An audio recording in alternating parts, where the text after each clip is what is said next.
Good day and welcome to today's broadcast. I'm sorry I started late because it's a very, very special broadcast.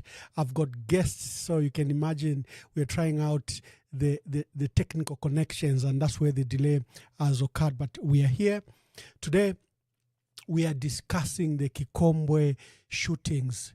So there's been two gold mines that ordinary young people have traveled from across the country to go and mine. This is Kikombwe, old pit. It's an old pit. I think there was some prospecting of gold and copper there. And another one which they call Chief's Pit.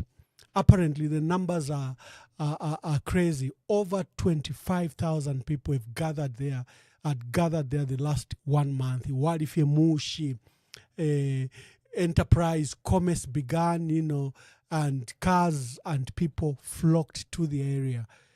Takwa benchito, abantu besu, go to look for opportunities, and they heard that there was this gold rush and that there was gold everywhere, and they went there. The government of President Hakainde Hichilema authorized the securing of these assets. So they decided that they'll send defense and security forces to secure the areas. We have gold sites in Mufumbwe, in Chongwe, in Vubwi, Petauke, on the Copper Belt, and now a lot of places in Northwestern Province. Northwestern Province seems to be that area that has everything. It has become, like the honey and milk for our country. So following that authorization by cabinet, the police, Ministry of Home Affairs and the police deployed people to go and, officers to go and disperse that. The official records are dire. We understand 1 or 2 police officers died, but government is saying no one died. 11 police officers died. Now, it was extremely careless for the Zambia police to deploy a few policemen to a crowd of 25,000. There was no notice. There was no persuasion to ask people to disperse. There was no formal way. They just thought they could unleash the police, and the police were overwhelmed. We hear some police officers died, but the Minister of Home Affairs is very is categorical. He claims only 2 youths died and 11 police officers were injured. This is a matter we are discussing. We have seen the videos flying on social media. Some are too graphic for us to show here. But what is clear is that from our information, minimum 18 died. There are callers that are saying up to 50 people died. But from our sources of information and from the videos you can count, I think about 18 people died. Now, this would be a slaughter, and government doesn't want to be, associated with a massacre of that kind to young people. So you can imagine their desperate attempt to put a lead to this matter. I'll be inviting my special guest today, Professor Jones Kasonso, reputable man. He's a professional auditor and accountant. He lives in the United States of America and is a regular commentator about matters of our country. He's a regular voice. You'd hear him on Wakwetu TV. I've got Father Oscar Mwansa Pombo, Father Donesco. He is a Catholic priest based in Italy, and will be joining me in this debate to unravel what's happening to our country, from the funeral of the late president to the massacre that has occurred in Northwestern Province. We'll be unraveling, and at one time we'll invite you to participate in the debate. I'll just do some introductory video and invite the panel today to discuss this. For all those that are watching, begin to share. This will be a very major broadcast. And before I play the video, there's something very important.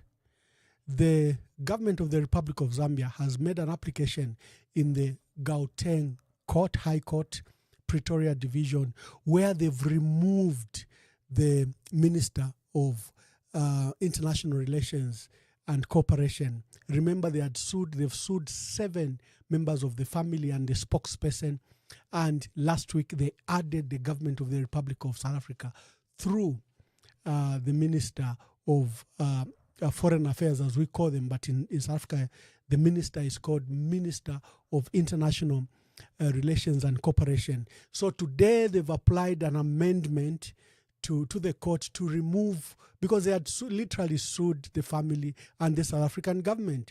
This became very embarrassing for them. So it is to this extent that today they made an application.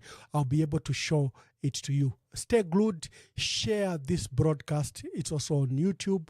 Share it, share it, share it. It's going to be major. Let's just play some video. I'll also do an update on Why Me later. But first we'll tackle the major issue. Zambia's mining sector continues to grow, with the discovery of additional minerals such as gold in some parts of the country. The discovery of these minerals have, however, brought the surge in illegal miners. And to curb the practice, government has removed over 25,000 illegal miners from Kikombwe area at the Old Pit and Chief's Pit in Mufumbwe District. Defense Minister Ambrose Lufuma and Home Affairs and Internal Security Minister Jack Mwimbo have since carried out an inspection at the mine. There are a lot of people. We have been told before we came, there are more than 25,000 people in this area. There's no water, there's no sanitation, and so it becomes a health hazard to the people that are here, the locals as well as the illegal miners themselves. It's activities such as these which bring about militia groups. It's activities such as these which bring about conflict and wars. We know from other countries in and around us that activities like this have spelled a lot of conflict and wars. Mr. Mwimbo has revealed that 20 vehicles, 100 detectors machine, and 5 guns, among others, have been confiscated from the miners. As my colleague has indicated, we are not going to allow anyone. And when we say anyone, we are serious about that. There are no sacred cows. We have heard stories wherein they are indicating, no, we have been sent by so and so. That's why we are here and we have protection. That will not be allowed. Anyone who's going to be here, that they must abide by the rules. They must ensure that the instructions that have been given are adhered to. We have no doubt in our mind that our security wings, those currently operating here, and those who will be coming in, will ensure that sanity prevails here. Meanwhile, Northwestern Province Minister Robert Lihefu has urged the community to refrain from illegal mining. I'm urging my people of Northwestern Province, Mufumbwe residents, to move away from this tenement, because this is the resource that can grow our economy. And Mr. Lufuma has further refuted claims on social media suggesting that police have shot dead 18 illegal miners at Kikombwe area. Onesta Mshoka, ZNBC News, Mufumbwe. Thank you. Those are my guests. Today we have Professor Jones Kasonso and Catholic priest Father Oscar Pombo, Father Oscar Mwansa Pombo, Father, popularly known as Father Dunusco. Let me start with Professor Jones. Please just introduce yourself briefly to my audience. You are a regular on broadcast channel, but my audience may not know you. Just speak briefly about yourself. Thank you very much for hosting us on this platform. Ambassador Mwamba. I was born as Kayamba Kasonso 49 years ago in Ndola. My father was a locomotive driver, used to drive a train for Zambia Railways. And after 4 years, I don't know what happened to his job, but we ended up in my mother's village in Zamfia. That's why I started my primary school at Chimembe Primary School in Zamfia and moved on to Kaminsa. Then we moved back to Ndola. I went to Masala Secondary School, and then I worked my first job actually after high school. I was an accounting clerk at some post. And that's where I discovered SCCA and CIMA, and I thought that I wanted to be like one of the big guys in my department, my accounting department. So I went for SCCA, and I got a bachelor's degree in accounting from SCC and Oxford Brookes. And then and then I relocated to the United States, where I went to seminary in Portland, Oregon, where I studied an MDiv. And then I went to business school and I studied a master's, an MBA in account with a concentration in accounting. And then I went on to take on a PhD. And in between the times, I became a licensed accountant in the United States as a CPA in the Commonwealth of Virginia. And I also became a chartered global management accountant. So I have worked for Portland State University, for the California State Controller's Office as an auditor. And then for the last 14 years, I've been working as an accounting professor in the universities. I worked for the University of Maryland Global Campus.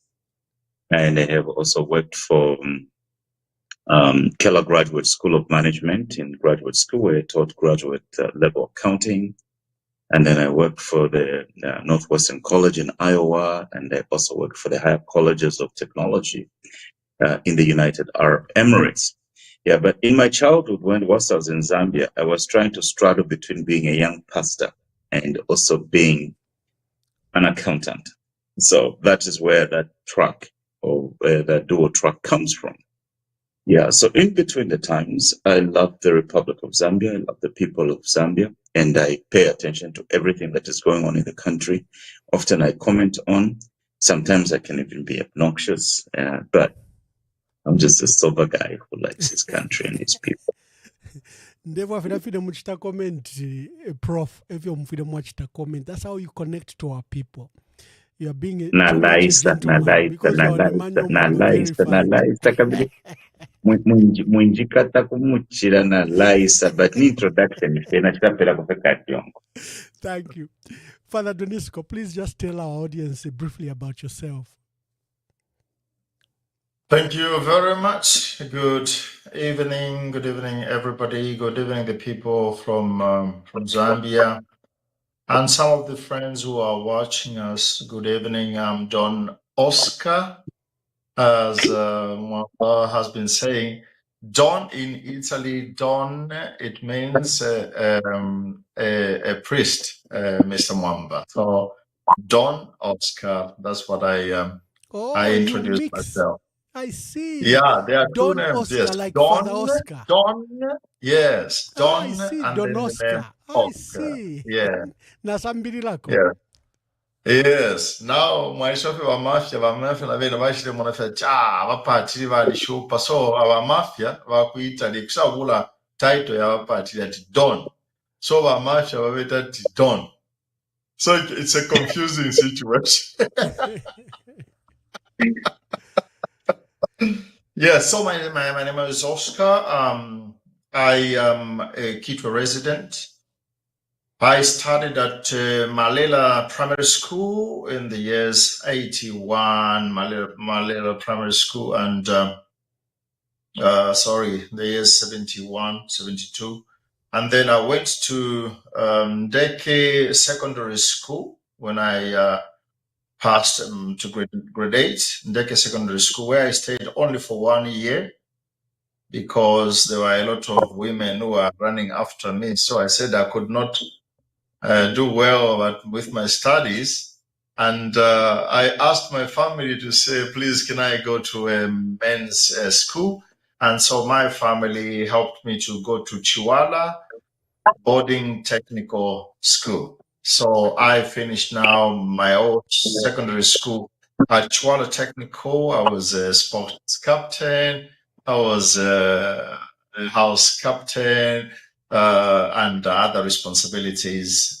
So a beautiful preparations for my future, what would be my future leader. But when I was a young man, actually, I was very active in football at Chiwala Boarding School. We were playing with two of the famous players in Zambia who died in the 91 plane crash. Numba Mwila, number 10, the Zambian number 10, Numba Mwila, and we had also Winter Mumba. Winter Mumba is the left foot of Power Dynamos. So these were my classmates, and there was another one called Jan Molambo. People would not know him. The number 9 for Zambia by that time. Also, he died in the plane crash. So actually, from football, that's how I changed my story. From football, after the accident, when my friends died in the plane, I was at Numba Mwila's house in Nkana, Usakile Nkana. He was playing by then. He was playing with Nkana Red Devils.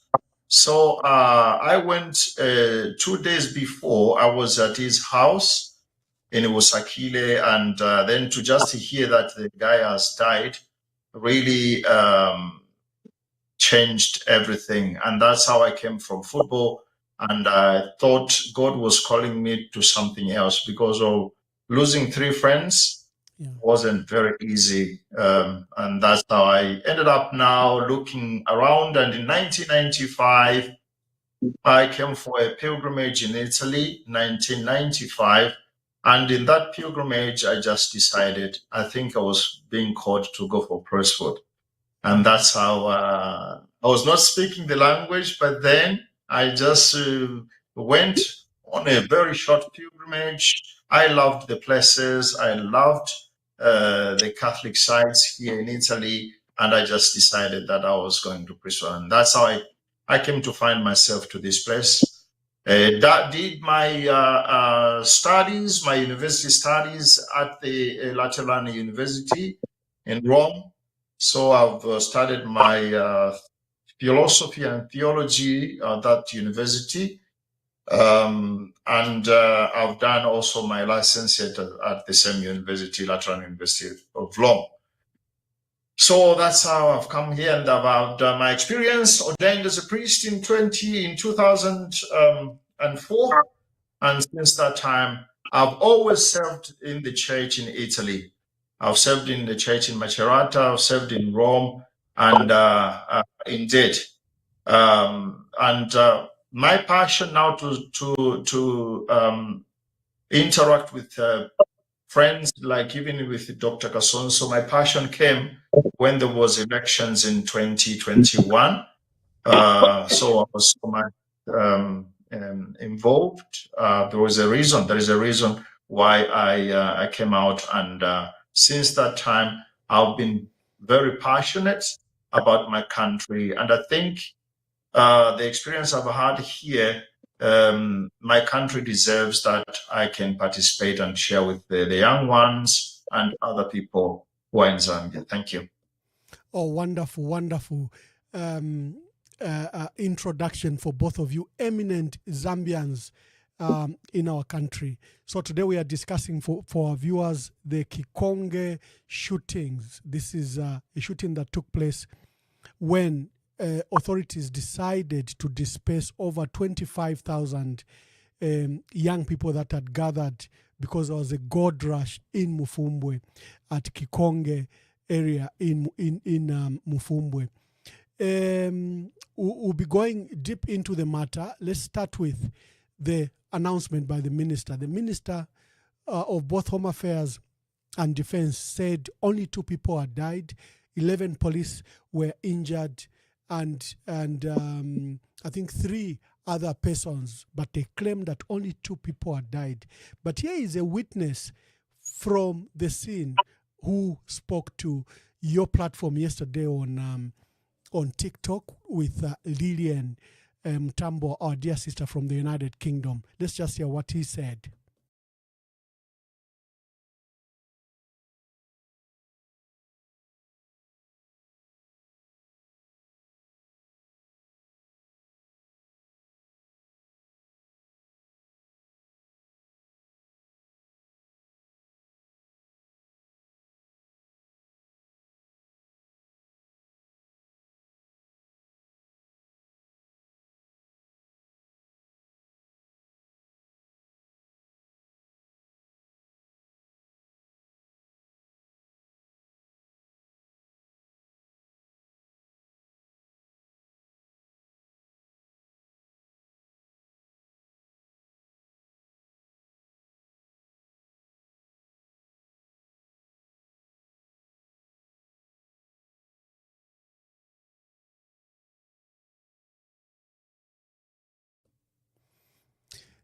The video is not playing for one reason or another.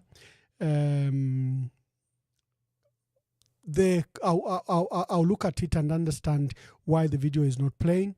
But the person in the video was saying, to his estimation, it's about 50 people that had been shot. And he feared that there were some people in the pits, because when the police came, these guys were doing shifts.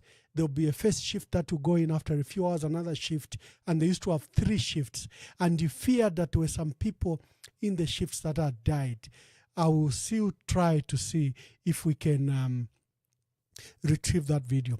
But let's start with Prof. Prof, abantu benu aba, I call them abantu benu because you supported President Hakainde Hichilema very, very strongly. You were one of the strong voices in the diaspora. And what has gone wrong? Now we have the authorities of President Hakainde Hichilema literally killing, young people. You, in your most viral video I've ever seen, you accused the UPND of literally killing Edgar Lungu too. Look at the pattern that has emerged. What has gone wrong? Let's pick your mind. Thank you, sir, for that great question. And thank you for your honest assessment of my contribution to the cause of our country. The biggest question right now that everyone needs to ask themselves, and even the president needs to answer to the people. The people of Zambia need to know that their leader is not killing them. No? The people of Zambia need to know that their leader is not a killer killing them. One of the strongest platforms on which HH stood was to say that he would stand up against the killing of innocent Zambians. And he counted a number of people who had been killed during the struggle to remove the PF. But clearly, in a shorter time, if you are using the same count, more people have been killed under his reign than they were killed under the PF. So what the people of Zambia need to know is that their president is not the killer. To what extent and to what degree can the president protect the people of Zambia? If he's not protecting them, then he's killing them. If he's killing them, why is he doing that? The people of Zambia need to know that their government is not eating human beings. You mentioned different people. When I spoke against my own group for their treatment of Edgar Lungu, it was founded because ale yamukupoka kutuma panado ku South Africa bayamufokotola pandeke kwaliwo kuchita musango. So if a sick man is trying to go get medicines and you remove him from the plane and you take him to his house, what are you trying to do? You are wishing that his health might deteriorate and you're wishing that he might perish. And then you come back and say, no, we didn't revenge, his immunity, we didn't remove it. No. The person who didn't remove immunity from Edgar Lungu is Edgar Lungu because he changed the law on immunity. It requires 3/4 of parliament to remove immunity. From the day they were elected to this very day, they didn't have the capacity to remove that. But the way they treated that man was so poor, so unchristian. I didn't appreciate it. That's why I was very upset. And I issued that message to express my feelings. And I don't apologize for those feelings. Then let's talk about this little guy who used to insult. But I never listened to him because my brother used to tell me he's a pollutant. He actually insults better than me. So, there's Zambia. So, I never listened to him. But the fact is this, he's a citizen and the government of Zambia need to tell us where he is. And if we don't know where he is, it's the same question with the people who... Why me? Francis Kapwepo, yes, Francis Kapwepo. If the government cannot tell us where he is, we need to go back to the question. The president of Zambia needs to assure the country that he's not eating people. Let's go to Wakaunde. Kumishia Wakaunde. How many authoritative Wakaunde were there when they were trying to calm the people down? Maybe one. And everybody came from everywhere else. You know, when we say one Zambia, when we say one Zambia, one nation, you have to have a coalition of tribes into your government system. Yeah, but then one Zambia, kubula bagpolo, wale which come important positions. Aaron Baba says that one Zambia, one Zambia. No, one Zambia. It's a coalition of tribes. People must not be ashamed of their tribe. I am a child of a mother from Zambia and a father from Solwezi. My parents come from two different tribes, but I am proud of both tribes, and I'm a member of both tribes. Tribe is just an extended family, and when we create government in a democracy, we are creating a coalition of tribes into one unit, and it must reflect the population of the country. Not the population of those who were elected in their small villages. No. But what we have in this kind of government is fiancé canonival. Fiancé canonival. We have intelligence system in Zambia. The intelligence system in Zambia should have, or even did have, communication with the president that there is gold that has been discovered in the country and people are gravitating to Mufumbwe. By the way, Mwamba kushimwa chai kula Mufumbwe kula kumishukuri okuba leru ila kula okuba leipani na kula. Kumushukwa ba mshala. Where we had the rebellion. Yes. That place is a hot place, and the spirit in that place of the people is very strong. So you are not just going to move in there and take their things and think you can get away with it. You are trying to burn up that place. So stop it. Stop it. So if they have gone in there with the police, but I'm going back to the question of the people who have died. The people who have died are a lot more than two. The government, it's in the interest of the government to say only two died so that they can present a situation as normal. But there are many ways to get information. It's not two people who have died. So the next question the people of Zambia need to know is that their government is not full of liars. If 50 people have died and you're saying there are two who have died, the people are thinking the government is a liar. So it's this aspect we have where they are losing credibility on the most important and core questions in our country. It's clear that this government is eating human beings. If they're not eating human beings, produce kapwepo. If they're not eating human beings, give us the correct numbers of people who have died. Why are you hiding their numbers? Where have you taken them? Have you eaten them? The people of Zambia need to know that this government is not eating human beings. The people of Zambia need to know that. Yeah. You spoke before I bring in Father. You spoke about tribalism. Just speak to that. I think you are a more better authority on this matter because, like you say, your mother is from Luapula, your father is from Northwestern Province. Why are you accusing President Hakainde Hichilema of tribalism? Okay, I am accused. Tribalism is when you use your tribe as a vehicle to jeopardize the well-being of other tribes. Tribalism is not standing up on the hill and fighting for Wakaunde. Say, let me give you a broader example. You have been to Lambaland, in Chingola, in Luansha, in Kalulushi, in Indola, and all those were Lamba villages. But those are the best towns and the best places to live in. What happened to them? It's mining. Mining reinvested in their communities. I am not enjoying the whole idea of the president goes and stands on the podium and announces that First Quantum is the biggest taxpayer in this country. But when you go and visit Mishia Wakaunde, Kafako Bichiko, there's nothing there. They are not. Where are the hospitals? Where are the roads? Where are the homesteads? Where are the universities? They are not building anything there. Yeah. But then where is the money going? One Zambia, one nation doesn't mean you go and bankrupt a village or other people's villages, and then you go and populate everything in Lusaka or in your villages. Two, in the One Zambia, One Nation of Kenneth Kaunda, there was something called tribal balancing. If you look at Kenneth Kaunda's cabinet, there were prominent people from each family and every region.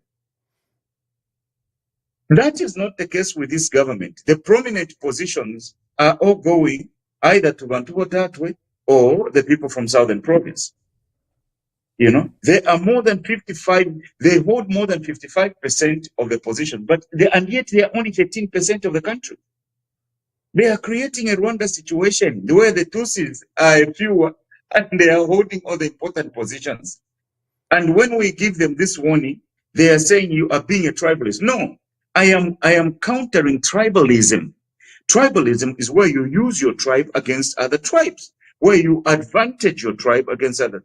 The president comes up and he says to us, he is the most hated president in the country. Surely 2.8 million that voted for him, they were not over to that.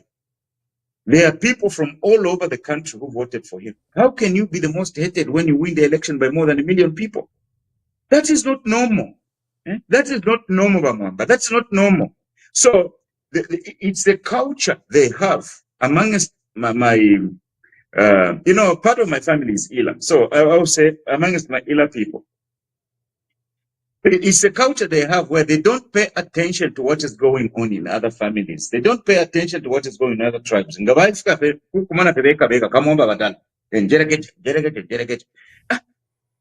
Yeah. So and then back on the cocoa, they find gold. Now it's in the government hands. But if you go to their villages, wa chepula kufe ule chemengombe wa chepula kufe kana kamuchira uyoli oxte we abulokushita. Bala kulonga 10 years. But the assets that are coming from our people, it has to take an emergency situation where people are killing each other for the government to move. That's being careless. That's being heartless, and I'm not enjoying it. Good. I'll be bringing in Father Oscar, Don Oscar. I'll be using the new term. But let's hear the president say he's hated, everyone hates him, and then I'll bring Father Oscar to comment. He is always viewed to be malicious and assessed differently from presidents before me. You want me to justify that? Yes. This country since independence has had 4 political parties running the country. UNIP, MMD, PF, and now UPND. All these 3 have amended the constitution. UNIP amended the constitution, I think twice. 1972 or 73, correct me if I'm wrong. 1991, it was UNIP that amended the constitution. In 1996, MMD amended the constitution. In 2016, PF amended the constitution. There wasn't this sort of hatred I can touch, I can feel, because it is HH. It is this animal pariah we don't like. Why don't you like your fellow citizen? What's the issue? When did they amend the constitution, Chair? Because you are saying, no, you don't want to amend the constitution in the election year. 1991, election year, UNIP. 1996, MMD, election year. 2016, under PF, election year. January, election was August 2016, President Lungisa. This fellow, you are saying, no, you can't do it. What is the issue, colleagues? With due respect, with politeness. Timing? There's no divine time. The process we are invoking is under Article 79. There is no other article. Constitutional review commissions have been held. Chona, Mwanakatwe, Mungomba, which one else? Mvunga. And then the NCC under the late Mwanawas, I think. Did they result in a total overhaul of the Constitution? Zero. Laws is saying not or not. Zero. None of them resulted into an overhaul of the Constitution. This particular fellow, this particular government, no, we want a total overhaul. Why? As you can see, the president has a clear mindset that is disadvantaged because he comes from a certain place, that is treated or mistreated differently because he comes from a certain area. Remember, when he became president, he even accused the other 6 presidents of having run and established a clique, a hegemony, and they didn't think that a guy like him, could become president. So he has this assertion. It's not the first time where he thinks that probably is a gift to our country, and that maybe the country is rejecting him because he's not considered one of those that should rule. Is that a correct perspective? And Father Donosco, as I bring you in, as we discuss, for example, the case of Waimi, there is another young man from Chingola, Tony Sakashenda, who was abducted on 17th January 2025. A well-known businessman in Chingola. The police came to his home, searched it, and they came the following day, searched him. And that was the last time the family saw him. In January, it's been 7 months. They've searched mortuaries, prisons. They can't find Tony Sakashenda. So it's just not only Waimi. There's this name we need to be attaching so that people know that the campaign is just not about this one. Then we are receiving more information about people in townships that are saying, no, our young man was a PF activist, but some send our police up to now, we don't know where he is. It could be more. Jones, Professor Jones is saying, Father Donosco, please pick it up.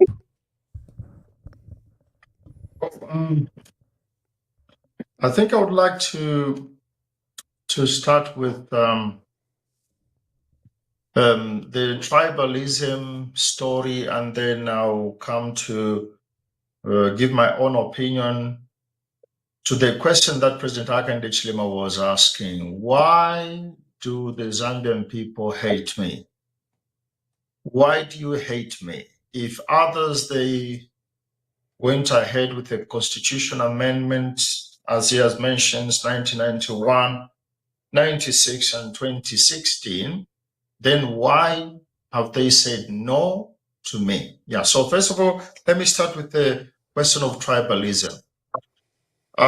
Gentlemen, ladies, and our youth, our beloved youth, I've stayed in Europe. I've worked here now for more than 30 years. For more than 30 years. What does this mean? It means I've experienced what in Zambia we call tribalism. Here in Italy, they call it racism. It is the same thing. I am speaking because I know how our brothers and sisters in Zambia, how we mess up with this terminology about tribalism are the same complaints about racism. So on tribal, listen, you see, Zambia is a Christian nation, and this is enshrined in the Constitution of the Republic of Zambia. Being a Christian nation, we owe a lot to the people of Israel, to the Jews. We owe them a lot. Why do I say we owe them a lot? Because they are the ones who gave us Jesus Christ. Jesus Christ has never been a Christian. He has never converted, has never. His baptism was to show us the way. So Jesus Christ is a Jew. Joseph, Mary, the parents, they were Jews. And so what is interesting about this, the Jews, there are 12 tribes. By Emmanuel Mwamba, even the people in Zambia, I think also to Nevas Mumba, who is helping by UPND, and he is a pastor. This is very interesting to also Nevas Mumba reflect. In Israel, in the book, in the Bible, we read this Bible, talk about the 12 tribes. And Jesus Christ chose disciples. Some of the experts of the Bible, the scriptures, they would say that he chose the 12 to symbolize the 12 tribes of Israel. And so each tribe was represented. And then there is an episode where Jesus Christ would send those 12 disciples to go and evangelize, to prepare his coming, the 12 of them, the 12 disciples. That is the first experience. The second experience, he sent the 72 people. This time, it was not 12, but it was 72. If you go and do some studies, some biblical studies, you understand that 72 was the number of children of Noah. Noah had 3 children, and the 3 children gave him this number of 70 or 72.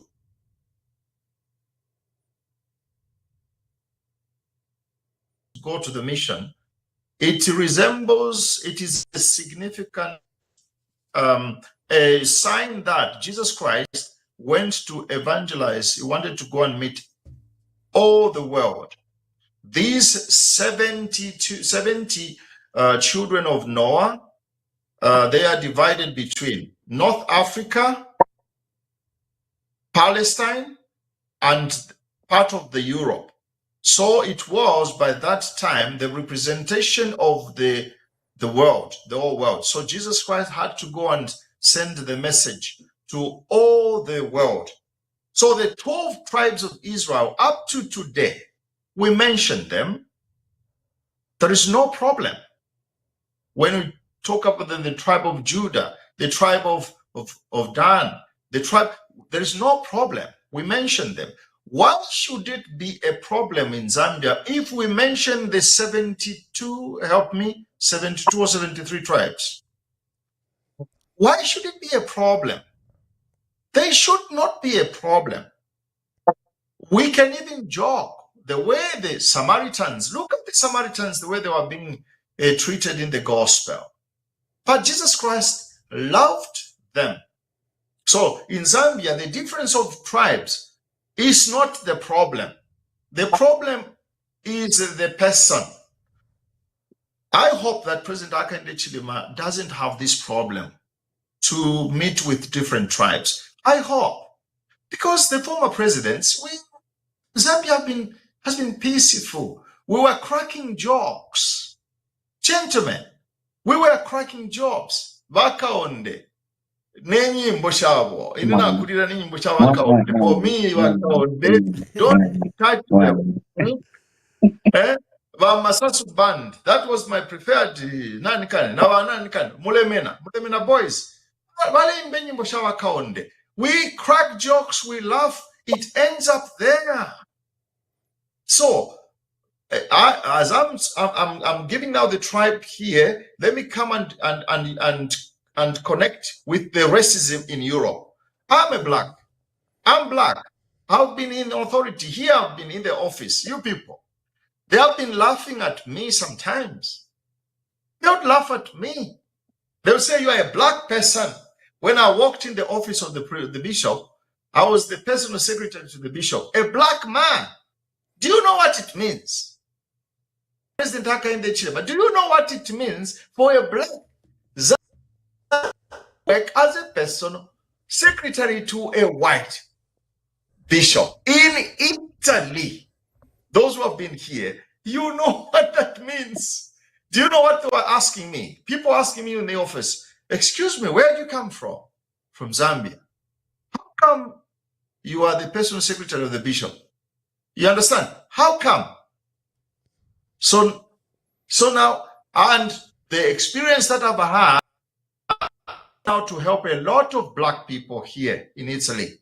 One of the person that I helped was called Balotelli. Do you know Balotelli? He was for AC Milan. Mario Balotelli. Very, very good player. He became so famous at a young stage. He had only 17 years. What was the problem of Balotelli? The problem of tribalism. Or here in Italy, they call it the problem of racism. When they were chanting, here they chant like this. You, mwewe na Zambia. Bala tuwe bati, mwewe wakolwe. So iwe kuisa asuminafi. Kuisa asuminafi. Pahu waputulo muna. Namba taufulilwe. Achao. Nishta fulilwe. Pantu teine kolwe. Pamone. Efonshi fulilwe. Namba nga wanje bati neneko. Ero mfulwe. Chiri nishinomba na sumina tikanshi dinevo kolwe. Yake nevo kolwe.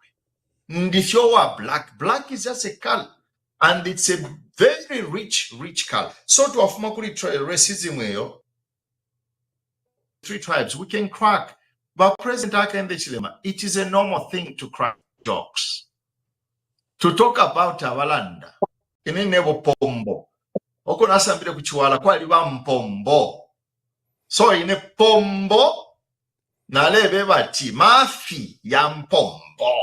Ine pombo mafi utuma twingi. So ifwe konsefu nga mwamono kwa pite mpombo utuma fitulia twingi. Nomba the benefits you utuma the soil and the grass. Mwaumfwe. So shibati shinandi nevo pombo. I was very happy. I don't laugh about it. It's a normal thing. It's a normal thing. We can crack jokes. Abalamba tuwa landa tuwa seka. Nomba abalamba kanshebe ne bamukopa byochi muna mwene na kulirwa ine. Efona ashiba pera no muchinchi. Oh we. Newo ne mwina ngumbo. Kansha abalamba ebe ne ba mushiri kula kukopa byochi tuwa. Kubapera no muchinchi na tiao bampombo. Ba minis. Bampombo. How bakalamba wes nechisungu chenu icho nsambirisheni kofe chisungu. That was the so now the last thing. Why HH says, why am I accused differently? What is the issue? He asked the Zambian people. Your Excellency, the bishops, the bishops, I think they wrote a letter. And it was very clear. The church has been conversating with the government. I remember the bishop's letter to the president was to say, Your Excellency, there is not enough time. And they were looking in terms of the coming elections. Why not enough time? If you remember very well, there was the voter registrations, and there was the voters' cards, which was going on. The government has done in some of the parts, they did the voter registration and the renewal of the voters' cards. In most of the places, that practice was not done. So the bishops, they said, well, I think there is not enough time. They did not say it's not necessary. There wasn't enough time. And what do we hear, Your Excellency? We heard already the announcement of a purported draft. So the method, Your Excellency, the method was wrong and the timing was not enough. Time was not enough. All of us, we want to talk about delimitation. We want, but there is not enough. Which constituencies are going to be delimited? The people have to speak. So the method was wrong, Your Excellency. We, the Zambian people, we thought someone has already drafted that constitution. But then we were told that The Zambian people allowed you, Your Excellency, you remember when you talked to the women in Mpika there or in Kasama, you said the women in Kasama, they have allowed you to go ahead with the constitution. What about the youth Indaba in Lusaka? The meeting at the youth Indaba, Your Excellency, you said, Zambian youth, do you love the president? Yes. Do you want to change the constitution? You were answering yourself, you're answering yes. So you said the people in the youth at the youth Indaba, the women in Nikasama, they have allowed you to go ahead. And then everyone, Law Association of Zambia, the Council Churches of Zambia, the Catholic bishops, they said the people have to speak. Listen to the people, let them propose. And then you will take the constitution draft to Parliament. We just found it one day, boom, the draft was in Parliament. Who did that draft? That was the problem, Your Excellency. It's not you they hate. The people of Zambia did not accept the methodology. Thank you very much. Okay. Let me just add on a little bit, Father. Professor Nachipushat, the people of Zambia need to know that their president is not eating people. The second thing that the people of Zambia need to know is that their president is not a crook. How can you, in good conscience, come to tell the 2.8 million who voted for you, and you won by a margin of more than 1 million people, that you are the hated one? You know, there are two things that are going on here. You remember Michael Jackson's song about Man in the Mirror? Yes. Uyukateeka oyo tulande fefushinga abantu besuta abatemu mumwe ndinangu ma videos yakuimba kulwapula ngali kulya kukulandwa ekiwembu kitundu ky'abama mu kiwembu alanda kwati nintwanikane alanda nafunduka kwati ni bapuni ero ngakushako 3 days nshakokola papita venshitapano mumuna uyu ali kumonze aliyekwera na moto kwa kwati nikalayo msimba kali akakatwa nikalayo kubantu bakwale emyama kukwale sefyaleshani nakunuma ya ng'ombe. You know, I can't escape the feeling that the president might not like our people. You know, why does he go to one half of the country speaking to them as if he's angry, and to the other group he's speaking to them as a joyful playboy on the playground? He doesn't like our people, you know. At least if he says he likes them, that's not the impression he gives us. The people of Zambia need to know that their president does not hate them. So when he speaks about the people hating him, there are two questions there. One, the people need to know that their president is not a crook because he makes it difficult. How can you be voted for by that kind of margin and be the hated one? And two, why does he speak to our people quite ninkalam and then ayakumushkumu aguntedi bear? You know, when he's in Wapula, he is fraternizing with my mother's family, where I lived for 10 years. In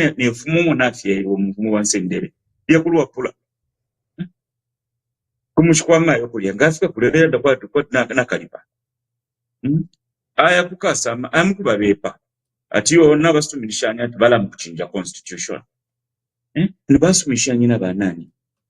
The people of Zambia need to know their president is not a crook. Who did he agree with to change the constitution with? He didn't agree with the people of Zambia. He makes it difficult for the people. Why is he happy in one area and he is completely unhappy in a different area? You know, that is also a problem. I'll repeat the question. The people of Zambia need to know that their president is not a crook, and he makes it very difficult for the people. You know, like Father have said, inekuno mfunda as a professor. Even dandira chinochikuwa newo professor wabantu, but nabana basongo. Inenda kuna kuma classes mwisho abana basongo beka. Twafunda. Twanda kuna zingirishi. It's not like those people are completely happy with me. They respect my skills. People in the country need to be given a fair chance. The people who are qualified need to be given a chance. There is no need for us to have 13% of the people occupying 55% of the most important positions in the country. People see through that. The resistance is facing even about the constitutional amendment. People see him as trying to give 13% a permanent advantage.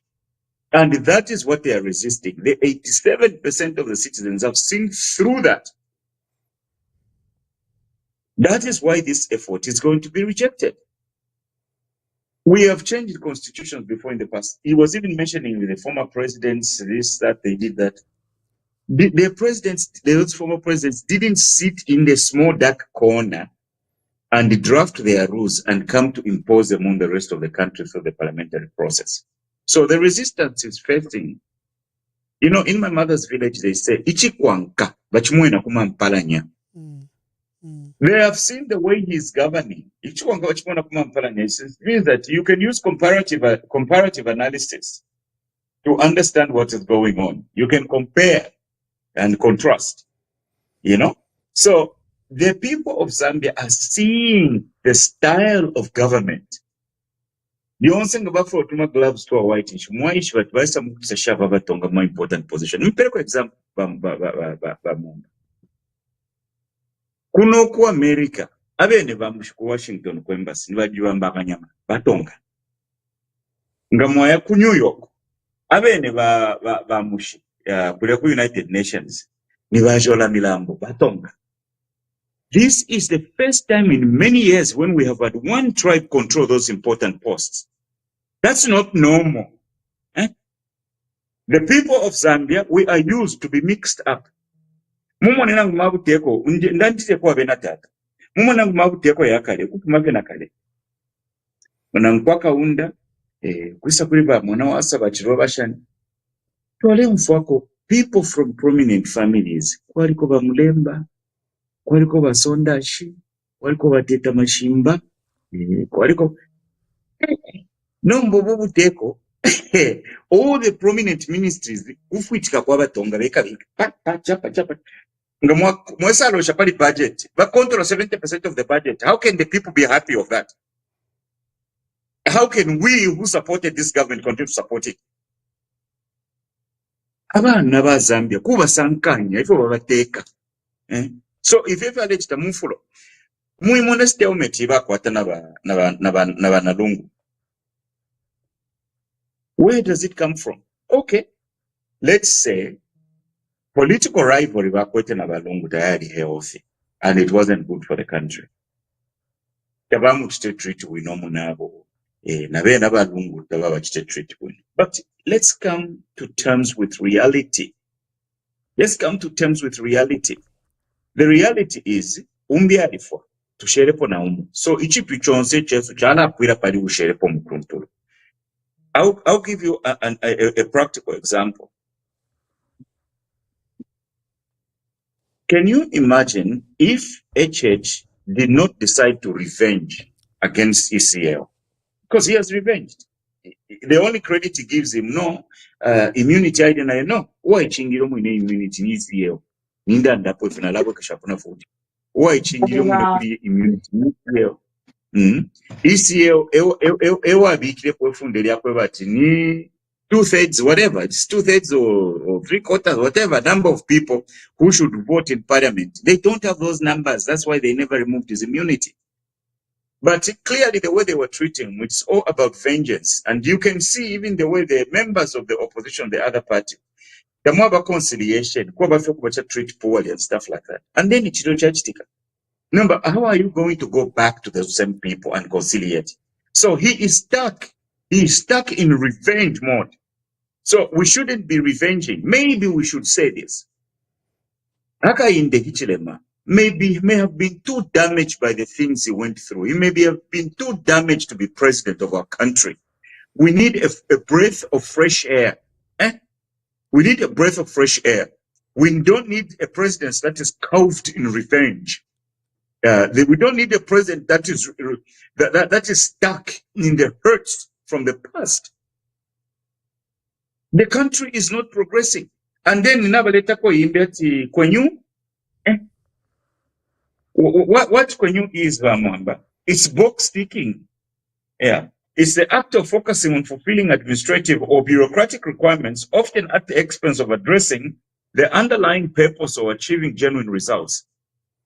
So nga bakitaka kintu ni kwenyu. But insala nishitaire pwira kuzambia fyonsenga ni kwenyu. Box ticking is not helping. It's not working for the country. It's not working for the country. If you promise people 10 people and you fulfilled 9 of them and the country is still a mess, then why are we going to still have you there? This man may have been too damaged by the things that happened to him, and he can't see beyond the hurt of his heart. Thank you very much. The president has this crisis before him that seems not to go away. He urged the people to move and proceed and progress, but he hasn't. This is an issue to do with the late president. Like you indicated, the late president wasn't treated well the last 3 years. His office was closed. His benefits were taken away, of course, by his decision by President Lungu to return to active politics, motivated by an issue to restore democracy and try to reclaim the Patriotic Front, from literally State House that had gotten it. Since the demise of the late president, things are not okay in our country, because I think some ugly truths have emerged. The obsession by the president to preside over this funeral is a matter of serious concern, to an extent where they've sued the widow. I was just announcing now that there's been a fresh application in the Pretoria High Court where they've removed the South African government because that was ill-advised. It breached literally diplomatic relations. This is a government you want cooperation from. So the president has been missing. The Zambia International Trade Fair, its 59-year lifespan, has always been graced by a foreign head of state, accompanied by our head of state, for the first time in the history of our country. Other than in 2007, when 2006 or 7, when President Mwanawasa was unwell. That's the only time we had a president missing from the International Trade Fair. This time, President Hakainde Hichilema has missed the trade fair, and there's no official explanation. We understand, you usually write to 3-4 presidents, hoping to get one who's free. They wrote to the 3 presidents, and there's been no reply. So people are asking, why aren't the presidents in the region responding to their colleague? Could it be the way he treated his friend, his predecessor? Could it be the reasons they've shunned the trade fair? And then the president didn't even bother to give it credibility, because this is, like I said, a premier trade show for our country. It attracts exhibitors from Africa, from beyond, from China, from Europe. It's our biggest trade fair to showcase who we are and, our trade opportunities. The president didn't even bother to come there. He sent him Sokotwane, and there's no word from his office. The president was scheduled to be at Gonde Luindi traditional ceremony of the Tonga people by Chief Monze. Again there, he was advertised that he'll be there. Like in Ndola, he was advertised that he'll be in Ndola. At the ceremony again, he was represented by Jack Mwimbu and the Minister of Defense, Ambrose Luigi Lufuma. Again, the president, uncharacteristic, with no notice, they just said, even after distributing the official program, that the president would come. Today, they posted, I think, to 4 people on ZNBC, his own page, and the pages that are affiliated to them, that the president was laying rates for Heroes and Unity Day, and they issued a message. I asked a friend of mine who was in Lusaka to quickly go to them to to the freedom statue and see if the president laid the wreaths. Just watch this brief video. Today, this Monday, the 7th of July, 2025, at exactly 18:45 hours. This is the situation here at Freedom Statue.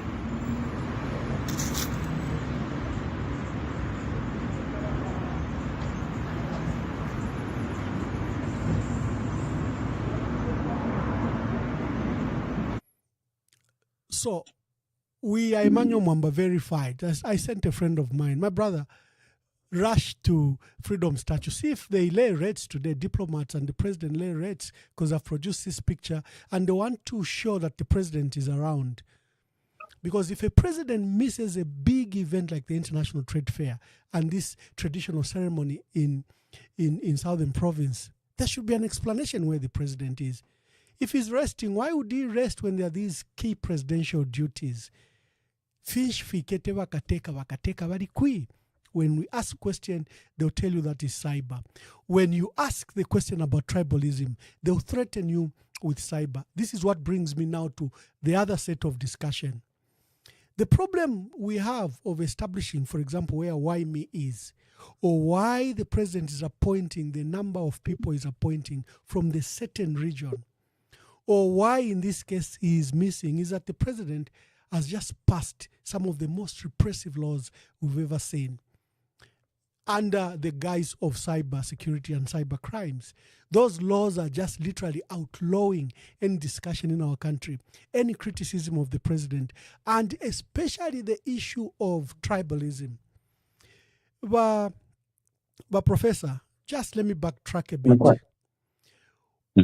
The MPs, their brother is missing. You know, Emmanuel Banda, Petauke Central, independent MP. And we hold a press conference. And prior to that, because there's an issue that the MP has been abducted by probably state or UPND authorities. And there are inflammatory statements that are being issued in Northwestern Province against President Lungu. There are media course where he's running stories that President Lungu is feigning the issue of Banda, that Banda is being abducted and that President Lungu is keeping Banda at home. There are these inflammatory issues. But in light of all that, Banda is missing. And it's the third day, we don't know where he is. So the MPs held a press conference.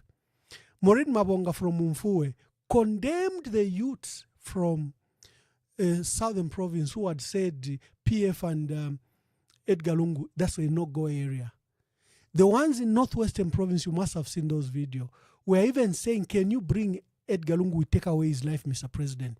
We want to circumcise him, and then we take away his life. The MPs respond to those tribal and hate speech. They are the ones who are locked up and their seats taken away and currently in jail.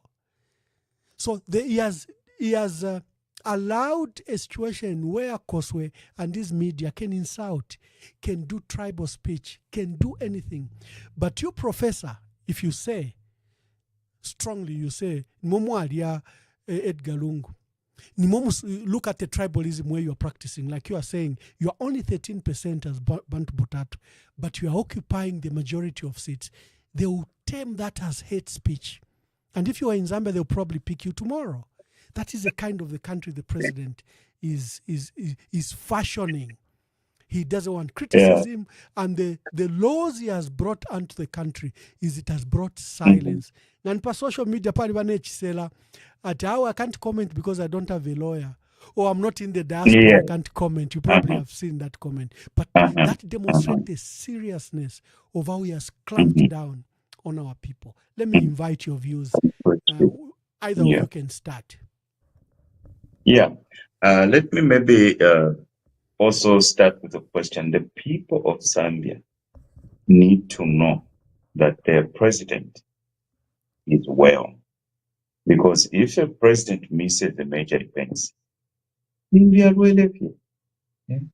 Muntu na yena. Mwala kisobulwe lulopakateka. Ere rumbanga na yena ngapo. If the president misses the major events, I can't escape the feeling that he may just be unwell.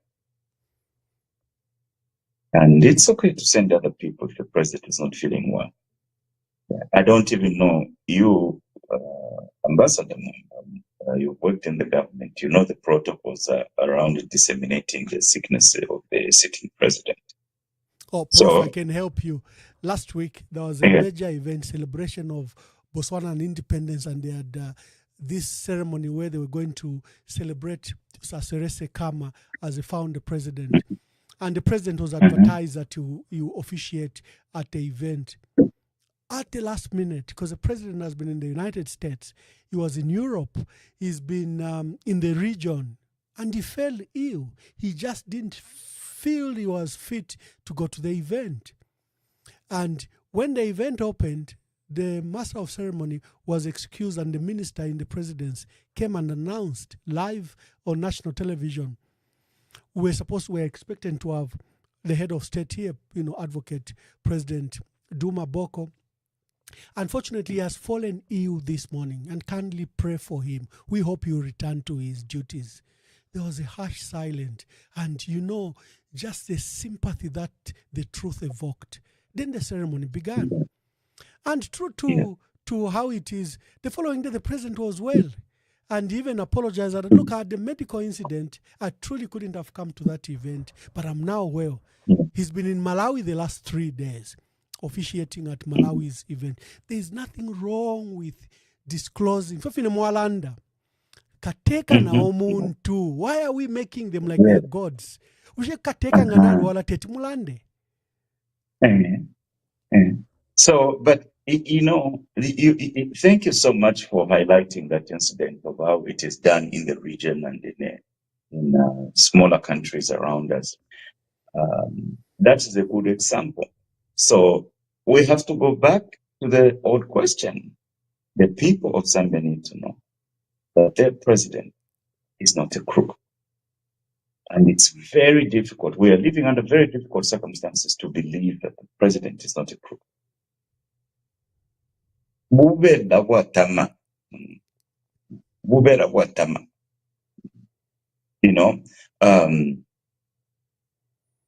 Let's look at the stalemate between the president and the Lungu family. That stems from the relationship they had. There is nothing this president has done with the Lungu family that would convince them that there is a way for them to work together. So you complained about them suing the widow and stuff like that. At the end of the day, I've come to this conclusion that they are damned when they do anything. They are damned when they don't do anything. Because both choices result in the same thing. This thing is going to hit them so hard. This thing is going to hit them so hard. If they don't fight to have Lungu buried in Zambia, Lungu gets buried in another country, it's a message against them. If they sue the widow and they force the body to come to Zambia, there are other stories that will emerge from there. So the outcome of that is the same. So it's a lesson for us that when people are in power, they should not use power as a vehicle to persecute people, whether it's those who are in government or it's those who are speaking against them. Let the people talk. This is where I miss the late President Frederick Jacob Titus Chiluma. You as citizens can say anything you want. You can publish anything you want. Kashkaulu kalaisai minina. Kalandi fyamashuyanga. Yetatu. And the country moves forward. So it's like these guys we are having in the presidency, they can't function in that seat. We need a breath of fresh air, Mwamba. We need a breath of fresh air. The country is congested with politics of vengeance, politics of tribalism, and politics of vindictiveness. How can people who benefited who benefited from campaigns on the online platforms come and shut down the free speech for the people to speak for themselves. So it's like we go and campaign for you using the online platform, and then what's at Fritika if Pariangombe Mukana so that we are under. That is not normal, and that is not acceptable. So when we are trying to govern the country, we must focus on the commonwealth, and the commonwealth of any country are its people, and the people must be allowed to speak. In my mother's village, they used to say, "Kumbari kutukwa mfumu." If the people are not insulting you in your face where you're standing, and they are just insulting you in their little corner, leave them. Leave them. Kumbari kutukwa mfumu. Ngata ulefwa ya ukula kutuka. Fumapo pachipo pakapoto hapo. Tubike pachipo chesu cha kwa tule tukalionsi.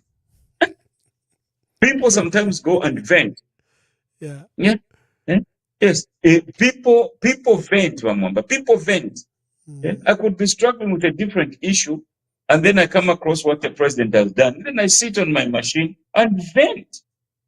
Now, when you vent at Vakakulonga, imwe mwale twale bichita ko vent tabale tulonga. Nomba imwala mbo kulonga shani abantu. Mwikare katuka nifika fienu. Father Donosco.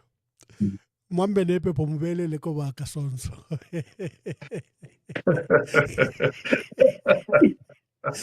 Ati mwina ngumbo ye problem hii. Wata muntu mwina ngumbo na kaonde pamo.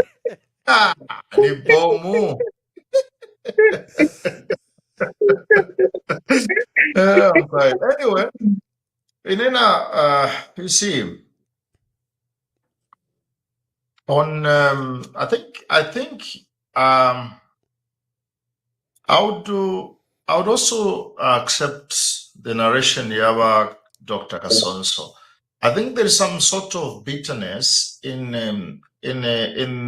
our president, but he doesn't want to show it, or he doesn't want to tell the people that, well, if at all he suffered a lot under Lungo. I remember one word which touched me very much when he said, journalists were asking him, what are you going to do now that you're a president? And President Hakainde Hichilema said, I'm cut from a different cloth. I remember this word. He said, I am not going to rule the country like Lungo, because Lungo stole, there were theft, there was violence, he allowed violence, he allowed the killings. But I am cut from a different cloth. So at that beginning, that was in the 2022, and we said, yeah, well, that's the way to go. Not vengeance, but we talked about forgiveness and coming together. The President Hakainde Hichilema of 2021-2022 actually has become different from the president that we have now. This, even the people have observed, a lot of people have observed. The president of 2022 is the president of a 10-plan program. The president of today have a program which we don't know. I don't know this program. The program we campaigned for was a 10-plan program. Value addition, licenses to the Zambian people, partnership with Zambian people. No one was going to be given a gold mine license without partnering with the Zambian. I remember that. I can go on and on to announce that 10-plan program. Now, do you remember also the promise that he signed with that young man who died a day after he died? So young UPND Copperbelt member who signed with President Hakainde Hichilema a contract saying Your Excellency, here you can sign. And he told the Zambian people, we will not give licenses to the Lebanese. I remember some of these words. You are not going to give to the Lebanese. We are not going to give to foreigners. We are going to give to the licenses of Sugilite, Mukula, gold, and other minerals, precious minerals, only to Zambians who are going to partner with the investors who might come with $100 million and many things that there were beautiful words, beautifully said. But now to see what is happening today, questions are rising in the Zambian people's minds. What is happening? Even the fear of saying, I'm not feeling okay, or the fear of sending the vice president to trade fair in his presence. You know, we find it very difficult to reason what is happening. And the fear you can feel, you can see it in the faces of the ministers. Ministers are there. We don't know whether they are not allowed to carry their jobs. We don't know because nobody tells us. And this has raises in the hearts of the Zambian people a lot of questions. A lot of questions. Tetumuteke chalo nechifukushawe. Uluse Lualiwama. We needed reconciliation in Zambia. And I think I would say, like what Dr. Kasonso, the way the situation is, we need someone who is a new face to reconcile the Zambian people. This country risks to be divided, just as Dr. Kenneth Kaunda said some years back. We do not deserve this beautiful country, Zambia, with only 73 tribes, to get divided. We don't deserve it. Our leaders, we can appeal to our leaders. Humility is fundamental. I'm one of those people. President Hakainde Chilema, I sent you the video where I knelt down and I was saying, please do not take the situation, the court to the widow, court to the widow, to the courts. I knelt down and I said and I pleaded to you, Your Excellency, take a phone call Madam Esther, discuss for the sake of our country. The country deserves that. If such a thing didn't happen by Emmanuel Mwamba, then you ask a question, why didn't the presidents come to officiate at some of these important events in the country? We don't understand even now. When the president said the funeral was over because we needed to go to nomenclature, then Hamasaka says, no, do not put wrong words into the president's mouth. The president did not say the funeral was over. Now, if I was a president, a neighboring president, I think I'll find it very difficult to say, well, can I go to the trade fair? Are Zambians still mourning? This was my reasoning.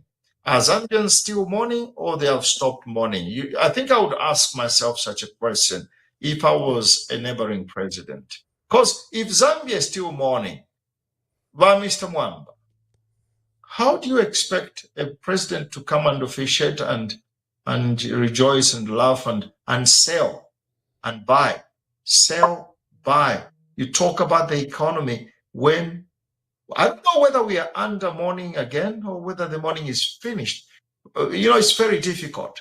Yeah. We have not buried our former president. He is our former president. We talked against Lungu. I remember myself Zambian people. We talked against Lungu. We thought Lungu is the one who was allowing the violence in Zambia. That's what we thought. I thought that.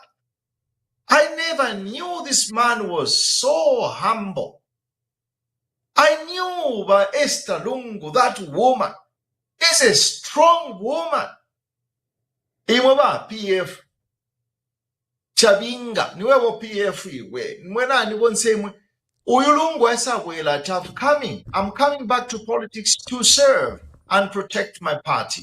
Because how do I go to Mr. Satan, President Satan, and say, and if you ask me a question, Lungu, what have you done with the party that I left you? I remember these words of ECL. And ECL said, how do I answer to President Satan? So he said, for this reason, I'm coming back in politics to defend the party. And the PF members, this man has offered his life for the party. Robert Chavinga, you say you are a PF president. If you are a PF president, Robert Chavinga, ECL has died for the party. Your conscience can help you reason. This man has died for the party. He didn't want to choose the family. Edgar Chagwalungu has a home. We have understood he has a house now in South Africa. He was going to stay in South Africa freely and enjoy his pension. He didn't need anything. He has achieved everything. But he came back for the party, the Patriotic Front Party. You PF members, this man is your martyr. He was not going to die. He has been consumed. Thank you. Because of the love of the God. Thank you so much. At this stage, I'll invite people to call. You have our number there. It's on the screen. It's 0973078082. We are discussing the Kikombwe shootings in Mufumbwe, where, according to our information, 18 people are feared dead. Government says it's only 2 people that died, but it's clearly not true. They're saying only 11 police officers were injured. They were overwhelmed, and they're saying there were over 25,000 young people, gold diggers, that they had to disperse. They're calling them illegal miners, but I don't like to use that term. Kasonso, because we have mining companies from the West, they have investment licenses, they have exploration license. They are not supposed to mine, but they've been mining. They've been mining.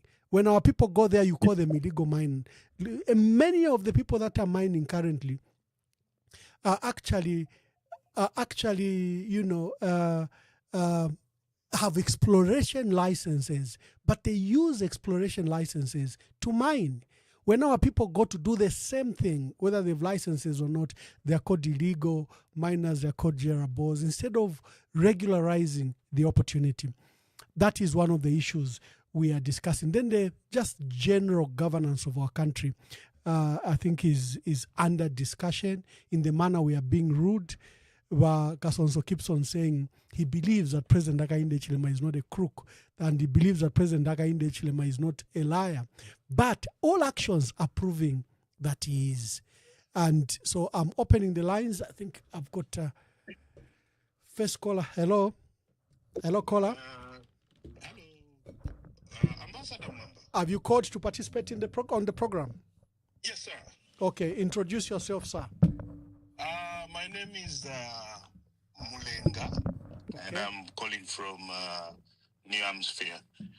I've been following the program, and I would like to say you've done a very good job by searching for Professor Kasonso to bring him to the program, because I've been following his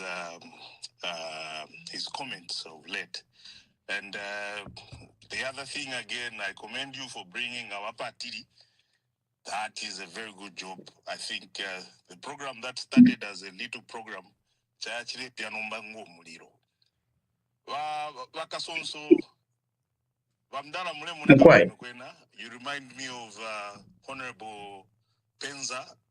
Imifualile yo abalanda ti kipare kya bakaonde kya pramu. Atika onde wajimuka mbuja wampuku. Yeah, ine nkwete fie ame pusho. Mwewa patili kwenanga muletu mfwako. Ifoto asambirire mu maskulu yaba misioni, kuma St. Clement koko twali. Ame pusho nkwete nyaya. Mushi ba president haka indi. Efyo ba tulayile, nefyo bali tulaya. Ushe bali tugonga nangula bali tubepo bufi elio kabiri uyo muntu ula ye chintolo asapiruka ala yaba nati naramiletera sweet ngana inuka fyo kufuma kunchito ndemiletera sweet elo nombali lya kombo kukuwera kunchito takwete lya Wilson tu sweet na tofu sweet lya takwete abana balya ala bebashani olwa abana bala mumonanga nani usheli kuruku nangula musa lwanga tozanda batatali kuruku. Please hold on.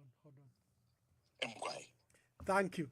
Wilson sweet na tough yeah. Emkwai. Tough sweet na Wilson kare aliko.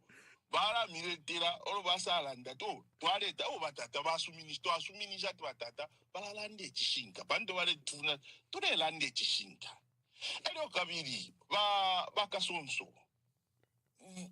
We need men even that wakwata kufena ngwaba di 5 ba Kasonso na ba father about the 5 if you kwena to advantage because Zambia needs people who are not desperate for money, who are not desperate for positions, but people who are going to stand and advise the government on the truth. Because I like Kasonso the way Popolo think to. He's not PF. And I remember one time I was watching his video, he was saying, Murela that Pantubal Intanenchito Nangubarefua Enchito, Ninchito Nchinkesa Bomba Zambia, Narquat Tenchito Isumasana. Unlike the likes of Munsha and Chipakupaku, those you can even tell Barefua Fenchito, Tabarelandira Bantu. Didiababa Pelenchito, Napakanwa Bafunga, Abu Batalala. Because what is happening now? Ketibalande putivi bakwetu yalu vila kwisa. Nomba iposta fifia buwele wele fiabu puva. If we have people like Professor Kasonso, abantu fiabali 5 aba engagement na muchine na muchishinka, bakateka apana murufianya, apata fiendere wino, apanifi. Awe kwena Zambia kutiyaruka. Kwena. Vanele Mkwai, thank you very much. There's another call here, a familiar voice, if I am sure. Hello, please tell us your name and where you are calling us from.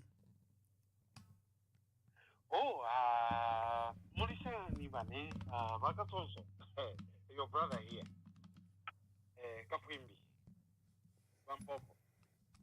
Kafwimbi, Australia. I'm greeting all of you. Thank you very much. Just speak louder a bit, Wane. Okay. Mkwai. Oh, I can't hear Kasonso. He's trying to speak about Pombo. I don't know what's going on. No, tule kutika. Mwalanda Oh my God, what's going on? No, they can hear you because you are on the phone. You are not on the program. You are on the phone. So you are not hearing. But on the program, they can hear you. Don't worry. Speak. Okay. Okay, no, I'll start on a very lighter note. And I'm going to say hello to my brother Kasonso. We've promised each other an umbrella site where we are going to relax one day. And he's very aware of that. I know that. But then to get on to a serious note, the events that are happening in the country,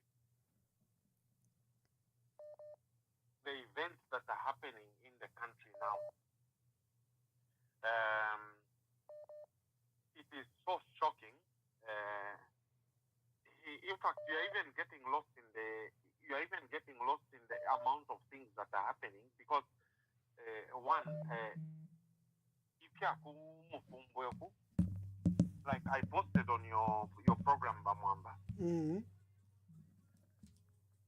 There's no soldier or policeman that is going to take a shot. They are not going into a criminal activity, a criminal fight. They're going to remove people without the order of the commander-in-chief.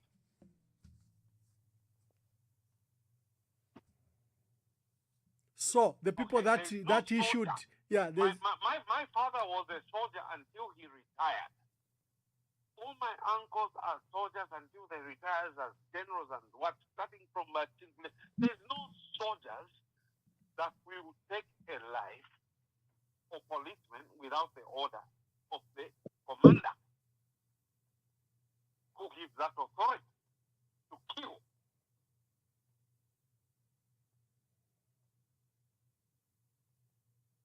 If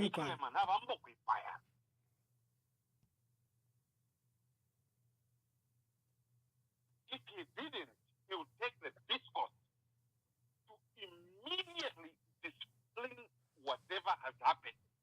They would be up in arms to say, what have you done? It doesn't matter if they were criminals. It doesn't matter.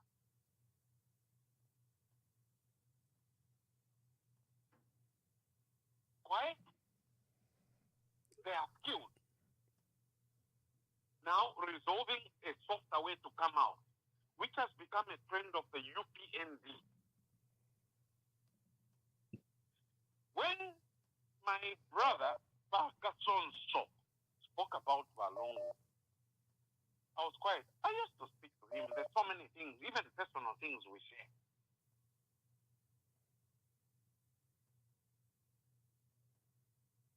And then you look at what is happening.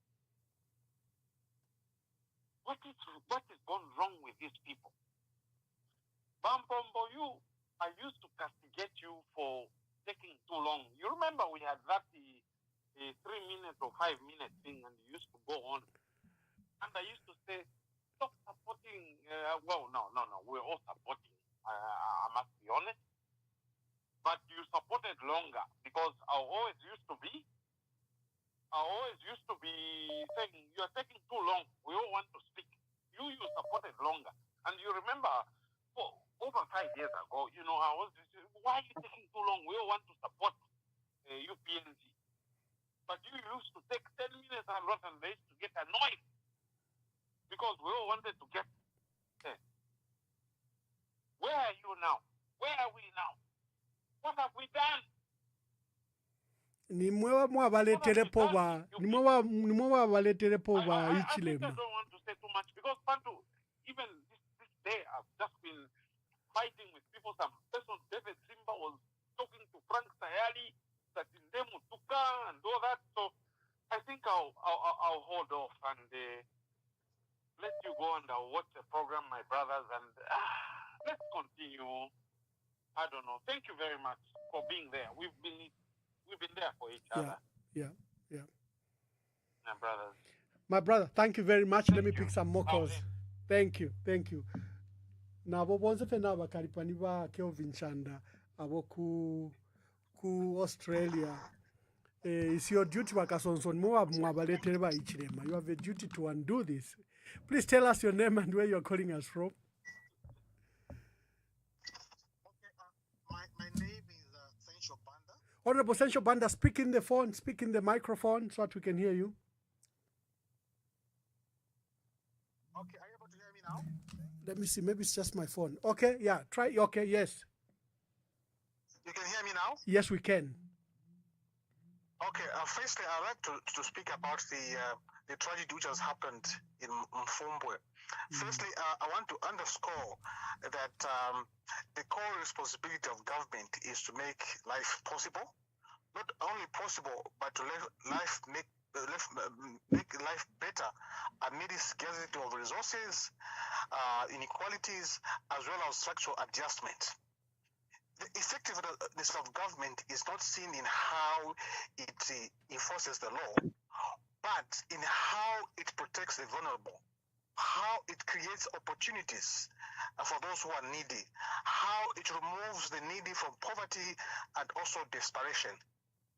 And rightly so, because the UPND government did actually came in power because they were the champions for the youths. They showed that actually they had solutions for the youths. You know, they promised that actually, for argument's sake, they will formalize the informal sector. Among them were the artisanal miners. You know, that they formalize and they ensure that actually the registered legal structures put in place, facilitate for access to finance.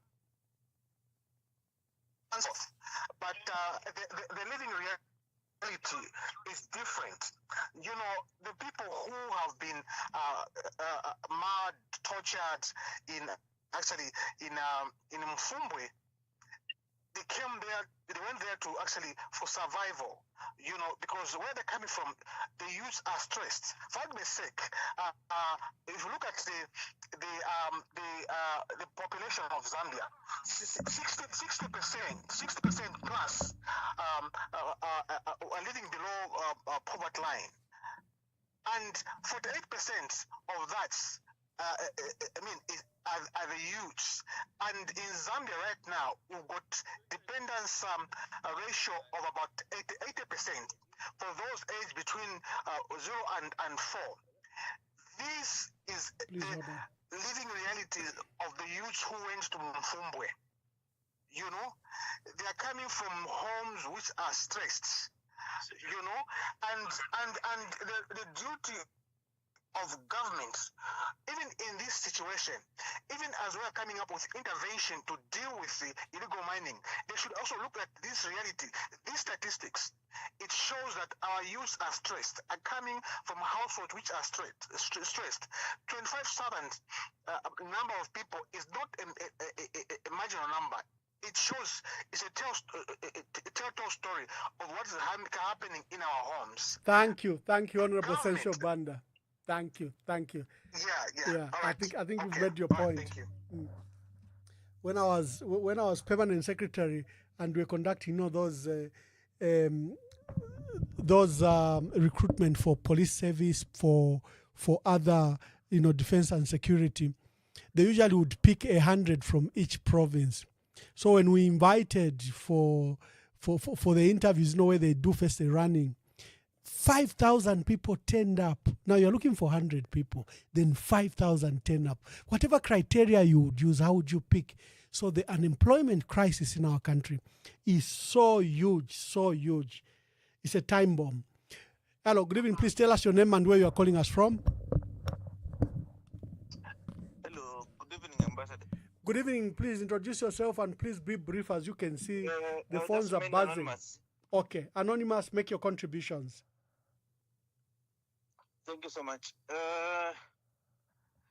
What is happening in the country now, Ambassador, is something that we need to reflect as a country. Because if we don't handle, especially the issue of Dr. Edgar Chagwarungu very well, up to now, this is today, it's more than a month since the president died. He's still in the courtroom, he's still in the mortuary, simply because we have failed to reason together with the people that are supposed to be in charge of the affairs of the country. Now, there is an empty grave there, which still needs somebody to be buried in. Look at all this that are happening now in the country. You look at the massacre in Mufumbwe. You look at the recent accidents that happened over a very, very, very short period of time. Many people have died. And if we don't see that as a case up to now, I don't know. We are still not yet have buried Dr. Edgar Chagwarungu. Look at what the country is going through now.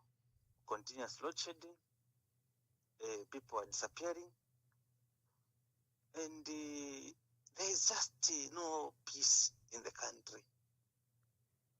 I mean, sorry, not peace. In people's hearts, people are so much upset. The levels of anger in people is something that is serious, and it must be taken very, very seriously. That is an issue of peace. When people are angry, it's an issue of peace. Okay, my brother, quickly wind up. Yes, thank you so much, Ambassador. So what I'm trying to say is that may the government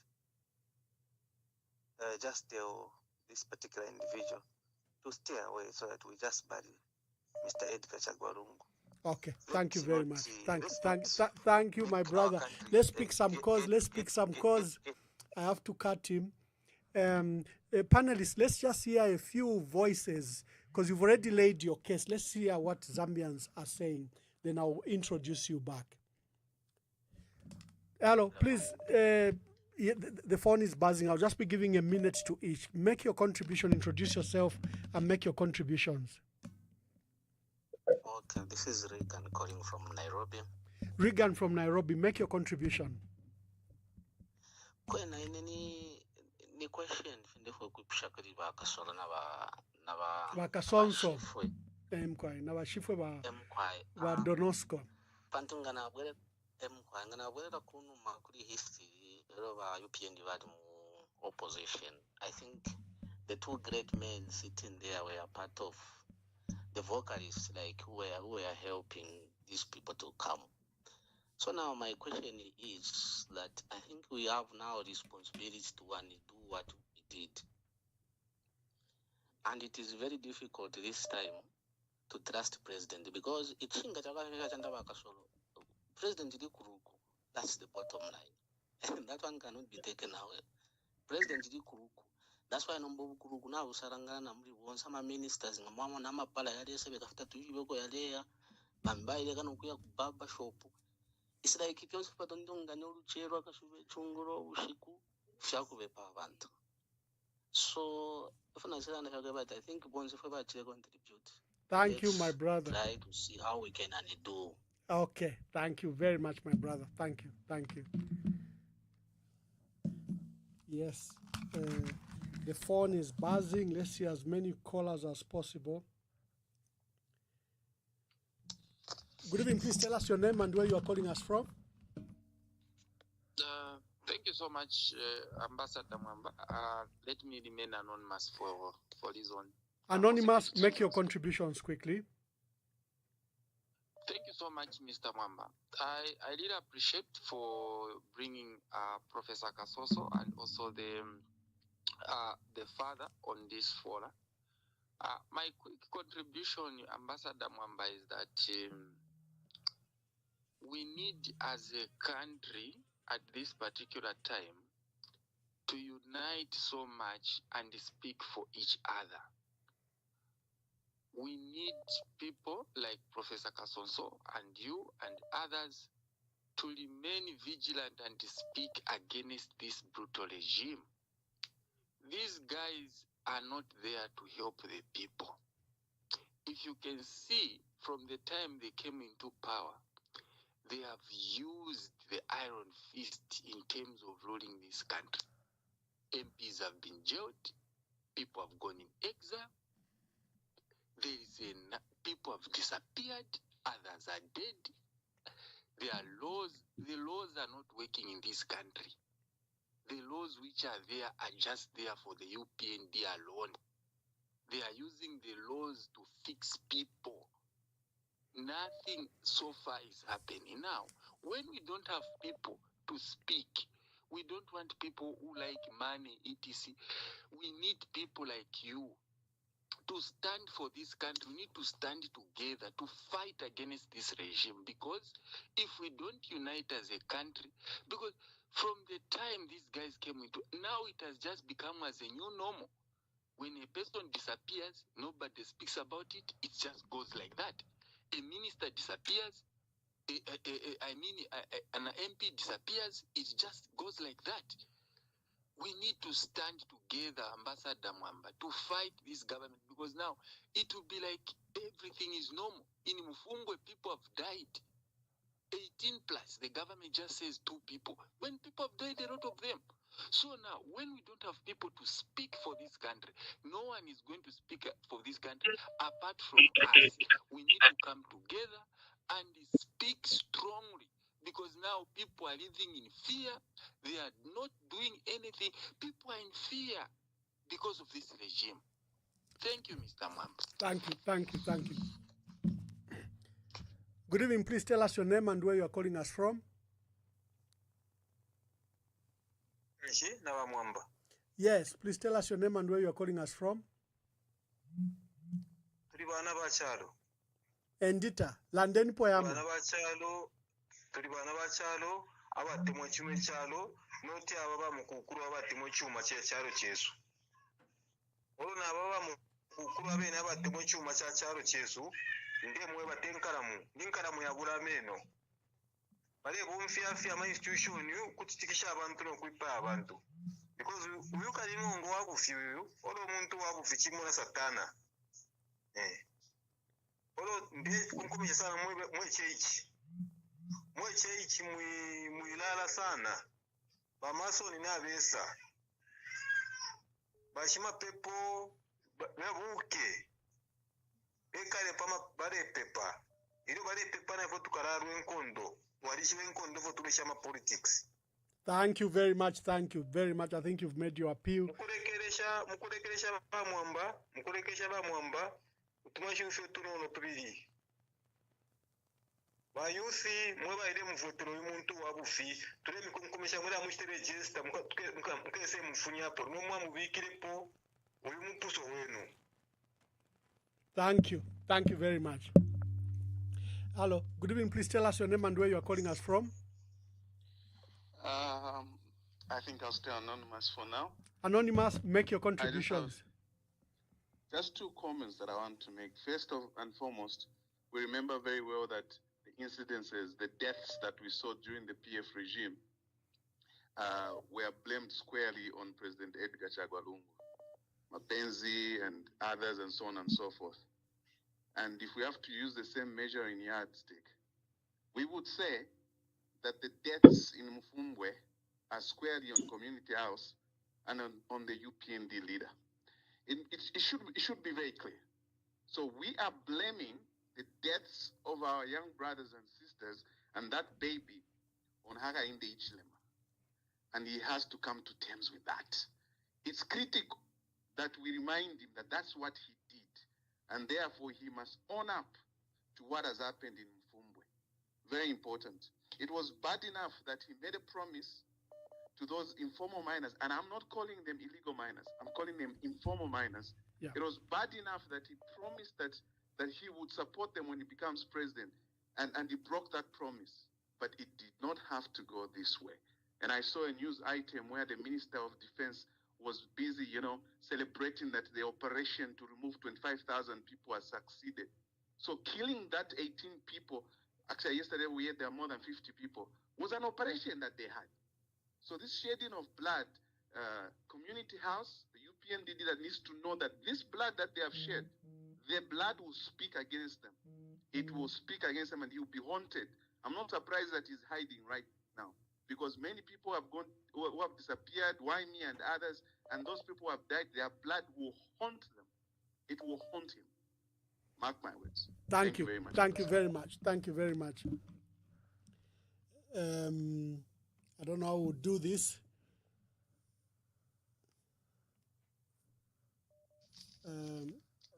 Hello, good evening. Please tell us your name and where you are calling us from. Good evening, Ambassador Mwamba, and good evening, the professor Nabashir. That's very good evening. The wisdom to this program. Good evening. Yes. Ambassador Nabashir, Professor.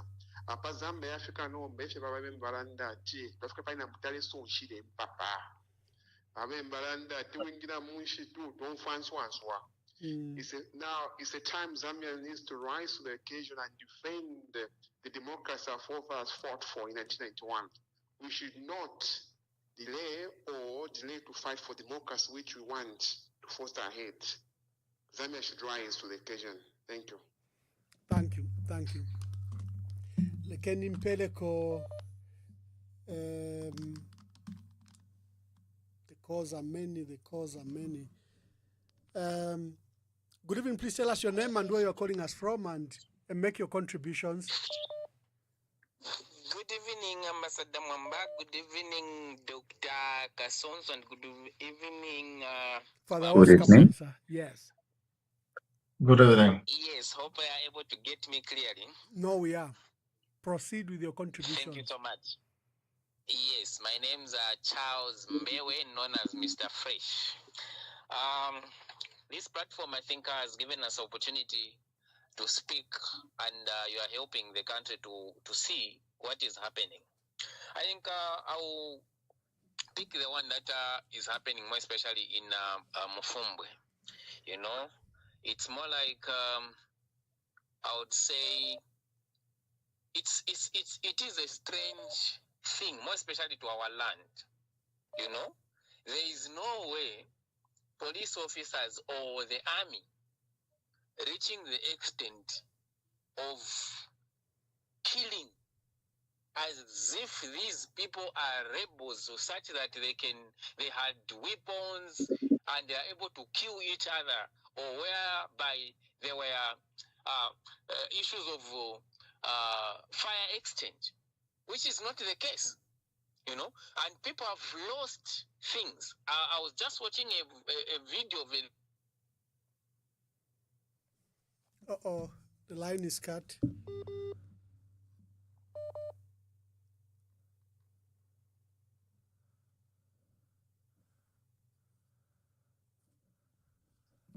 Good evening. Please tell us your name and where you're calling us from. Oh, cut again. Good evening. Please tell us your name and where you're calling us from. Good evening, Mr. Ambassador Mumbaz, Munkonge. Mr. Munkonge, please make your contributions quickly.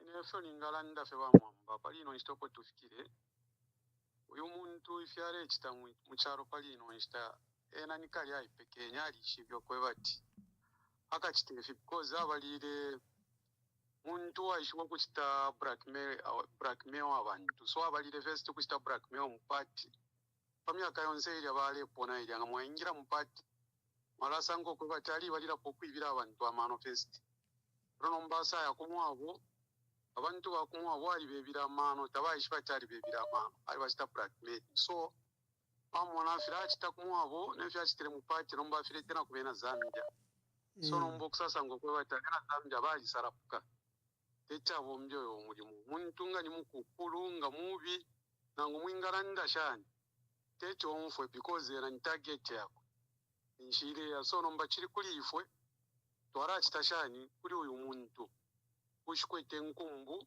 ushikwete amano yaku usakamana nomba fwe bali pofuwa kwete amano yaku mwana twara mu chitashani stop so tufuire tu abasana ke afu kwikara panshi nokwamba okuranshanya munshira iya mutende na ba opposition party bonse aba belaso ntasana pafirubo fyalepanga because ena ali pamana ngubengalande fishani techi fichitike so it's better kwamba kufumana ma solution aya kuchimvya uli omuntu twara achitashani pakweba chicharo chesu chiwerere mu fyo chali chire ya munshira mu chiringiro kuya nombanga twamba fyo kula sonta kufya lechita techo umfana nguni pano ono inchita kuti atukosera turera ndafe pa fya leo na ole chalo so it's better twamana akapi twa pona ma plans ya mutora achitashani pakwebati tuchite stop kubusanso kukobuleyo kushiweme otherwise tomfana ngumwingalanda shani ali pamapantu ali kokora muri ikeo pompererene bamwe pakwe. Thank you very much. We'll do this. My panelists will take 2 more calls, then we'll play the video of the president when he was speaking to civil society, you know, alleging that he's a victim of harassment. That gives you time to either drink water or anything. Then we come back for you to respond. then I'll ask my callers just to mute for about 10 minutes to allow my guest to respond to your many queries and concerns. Then we introduce you once again. So let's take the last 2-3 calls. Then we go on a short break. I'll play the video. Hello, please tell us your name and where you're calling us from. Ambassador Mwamba, my name is Justin Lupinda. Just repeat, sir. Yeah? Yeah, repeat. Can you hear me, Ambassador? Yes, we can. Yeah, my name is Justin Lupinda, and I'm listening to your program. Thank you very much. And it's a very, yeah, but hey, I'm so disappointed with the Professor Kasonso. Professor and I'm so disappointed, really. Yeah, you see, the Zambian population has increased. And, I'm from Northwestern Province myself. You see, where that man, Kasonso, claims that he comes from. You see, I know what is happening there. There are about 1 million people who descended on Northwestern Province for that gold mining. You see, can you hear me? My brother, I want you to be truthful. First of all, one of the key rules is respect my guest. Professor Kasonso is my guest. Don't say he claims. Don't say, just a minute. Don't say he claims to come from Northwestern Province. He comes from there. And please don't tell us those stories that 1 million people descended there, okay? Do you know the number 1 million? I'm telling you. So please make your, yeah. And Tanzanians, Congolese, and all those things are there. You want them to just, the police should just see those people. Go there, descend on those bushes, and start mining. Make your contribution, my brother. Make your contributions. Yeah. What is your teaching? But it's a disaster, actually. No. I think you are making a mistake. And that priest also. That priest is just talking. He's just what? This program has rules, and one of the rules is, first of all, you respect my guests, because Zambians want them tomorrow. Secondly, if you have an opinion, share your views and opinion. Do not come here to attack Emmanuel Mwamba or any of my guests. If you want to do that, probably you can go to other platforms, not this platform. We have rules, we have respect for engagement. You can be emotional, you can use strong words, but just observe those rules. Discuss the issues.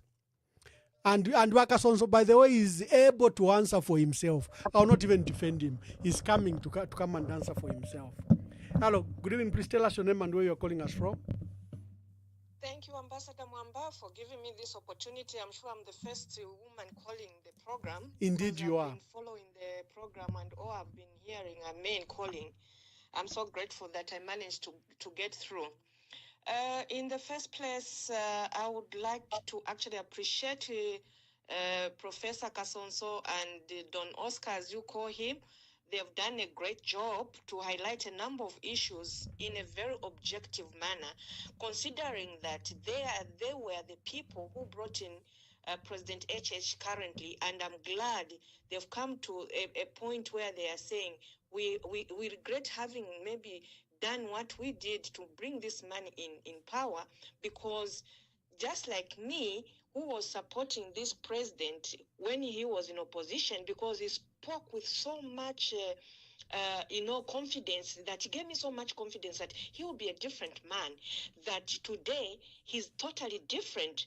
Exactly like Don Oscar said, the president of 2020 and the president of 2022 and the president of today are totally different.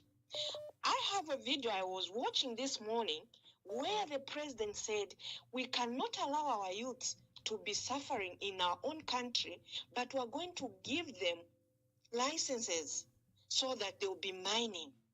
What has changed from that promise that he made to our youths today, that today they're being called illegal miners, and to treat them the way they've been treated?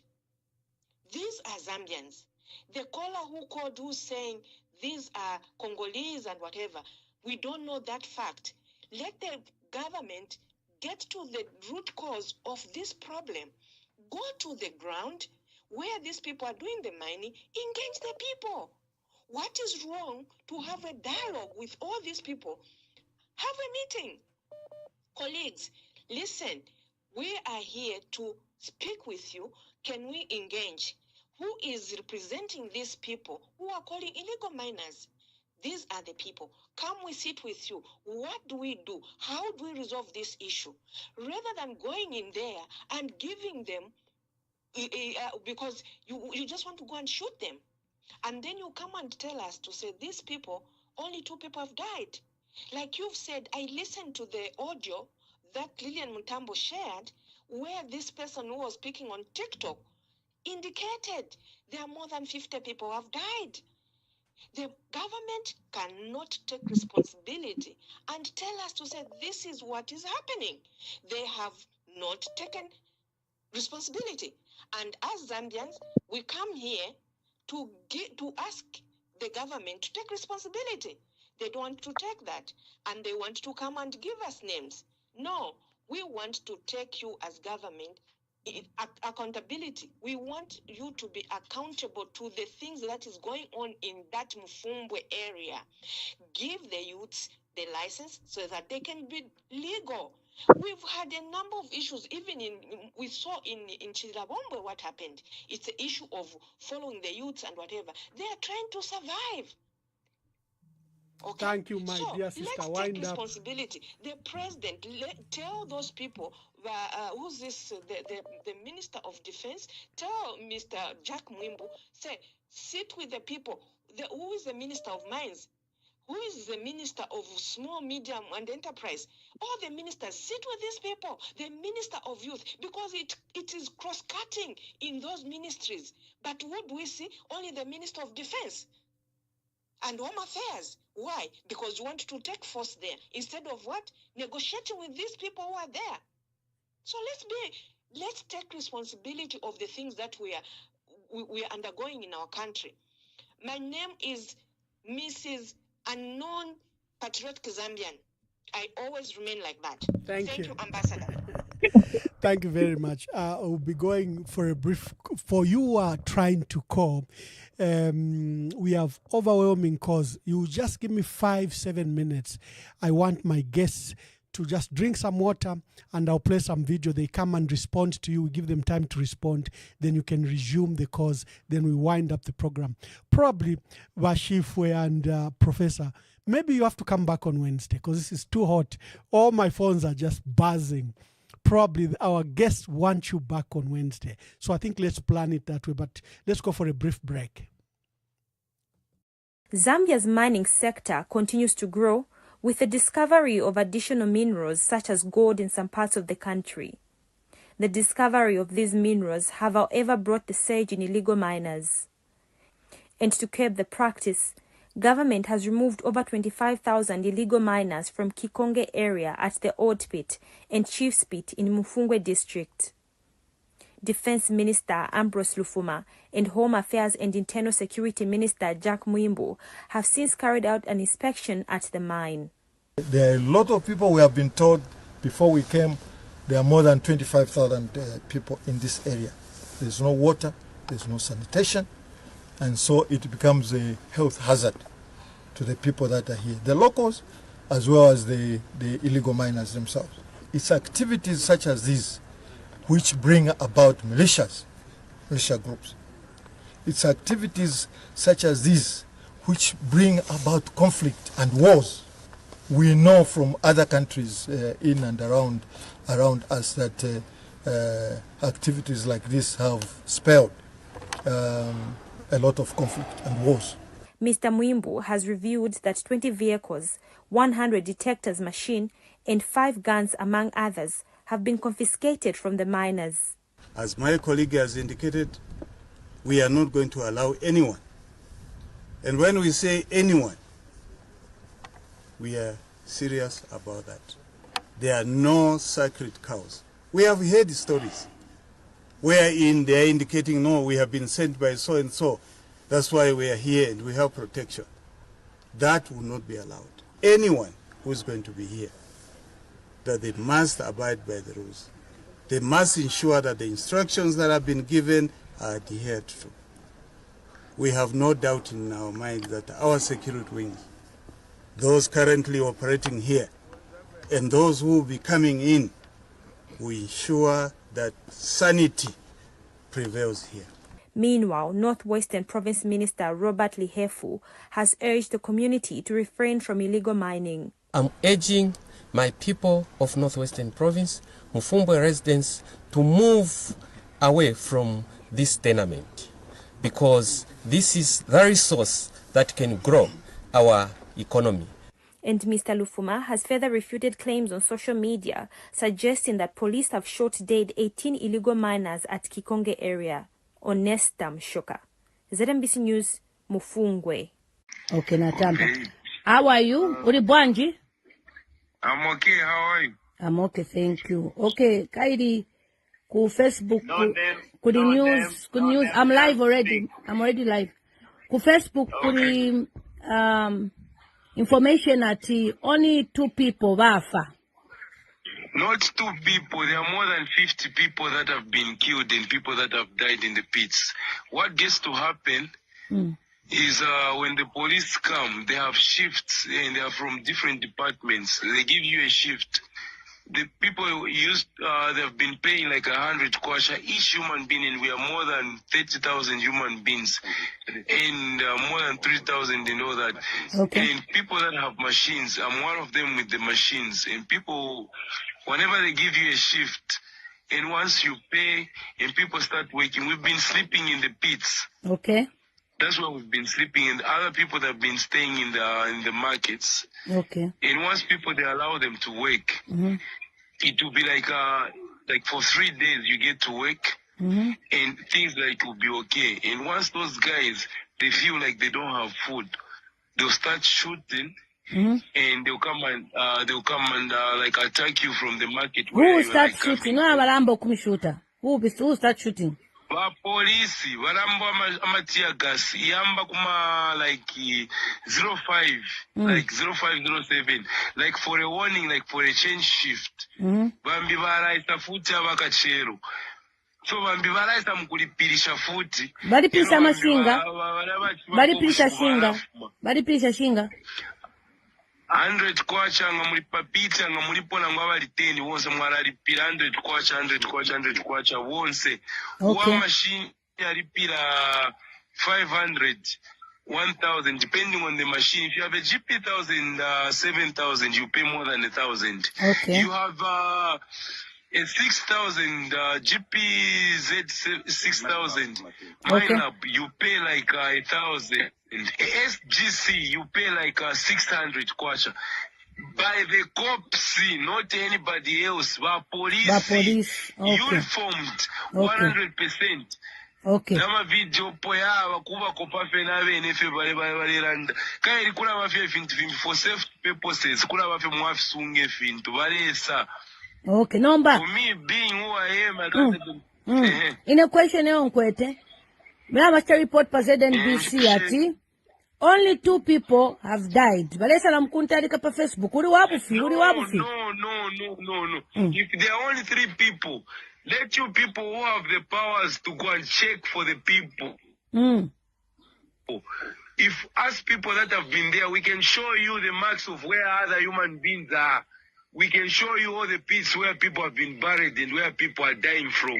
Nama bodies for Bareyasha. Barera safi oli wonse. Bariamba ma blanki wachena bantu babuma bawo chena bocha ma genset ya bantu. Batimpia barepoka.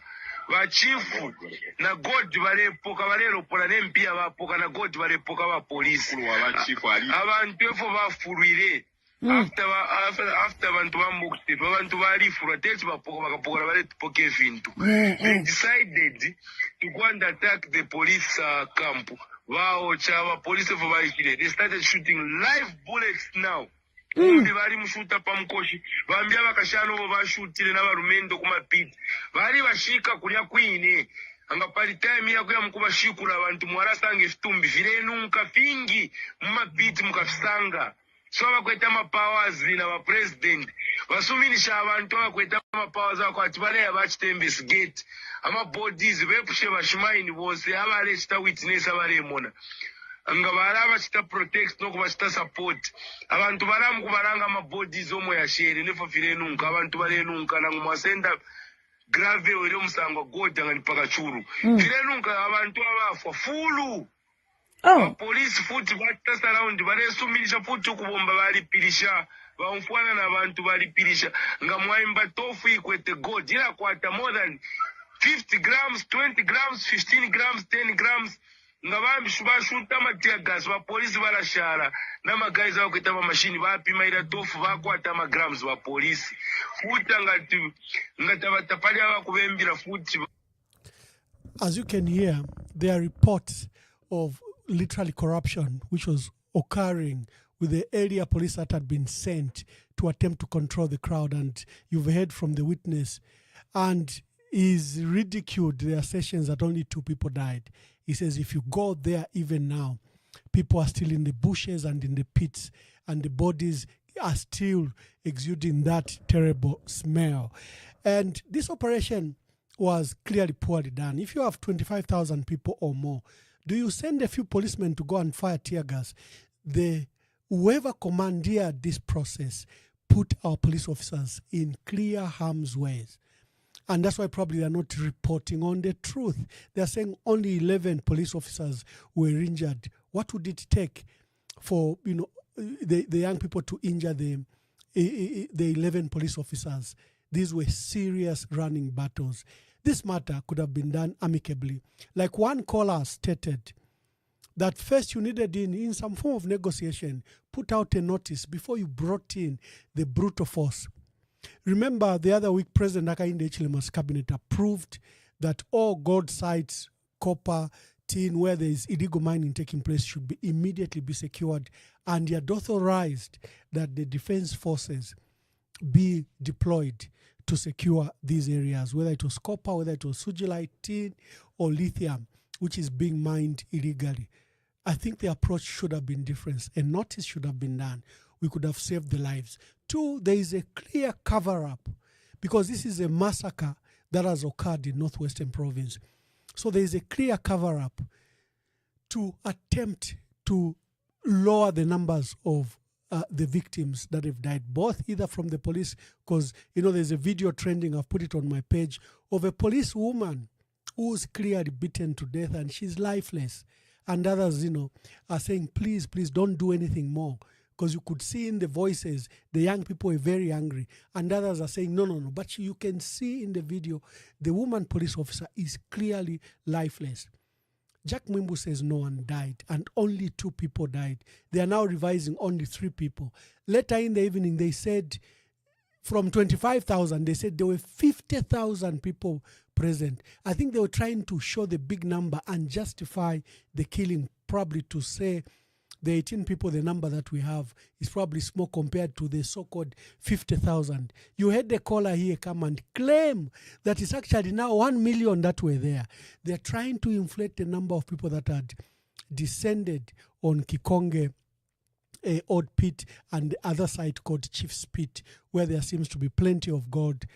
The operation has resulted in death, and it has raised many questions. If I were President Hakainde Hichilema, I would send in an immediate commission of inquiry. Because our people are asking, you've grabbed gold from us, you got money from us, you've bent our cars, you've destroyed our cars. There are other cars that have been confiscated, 20, and a yellow machine you could see from the pictures that we showed. But what about the gold that has been stolen from the young people? What about their money? And there are others, like women who were providing a service, bought a genset and they would charge phones. They would cook unshima. Even them, their gensets were, vandalized, bent. And then there was torture. You've seen the other videos of torture. This crisis is multifaceted. It just doesn't show the crisis we have in society. It's showing. It doesn't just show the issue of illegal mining. It's giving the multifaceted of our crisis. In fact, it's a microcosm of Zambia. The crisis Zambia faces of unemployment, police brutality, lawlessness by government, and our people keen to work, keen to look for opportunities.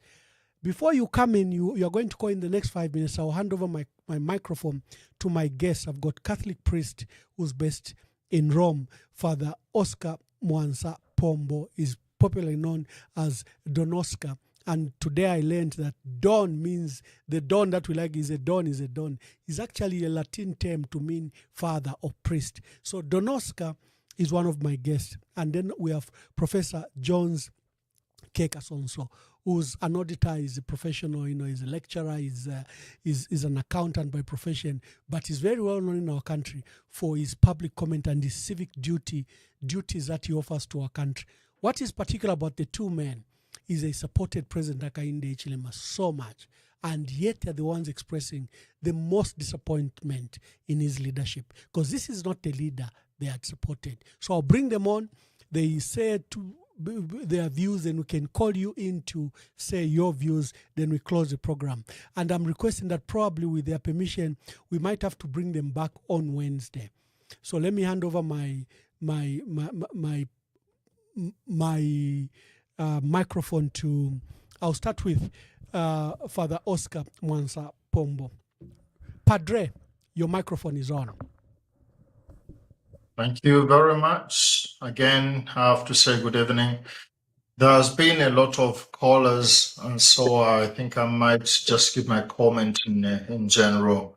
I would have loved to specify who said what, but allow me just maybe to answer in general. What has touched me about the callers is when they are all, almost all of them are saying, please just say I am anonymous. Now, this is very touching to me.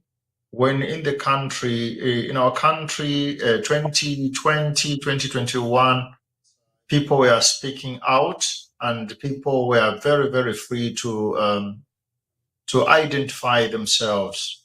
Why I say this is because even by that time, we could be on the TV Bakwe 2 and people were calling in. So there was no, this tendency of the people hiding their identity. What does it tell me myself? It tells me that people are scared. In a country where people become scared, it's not healthy for a country.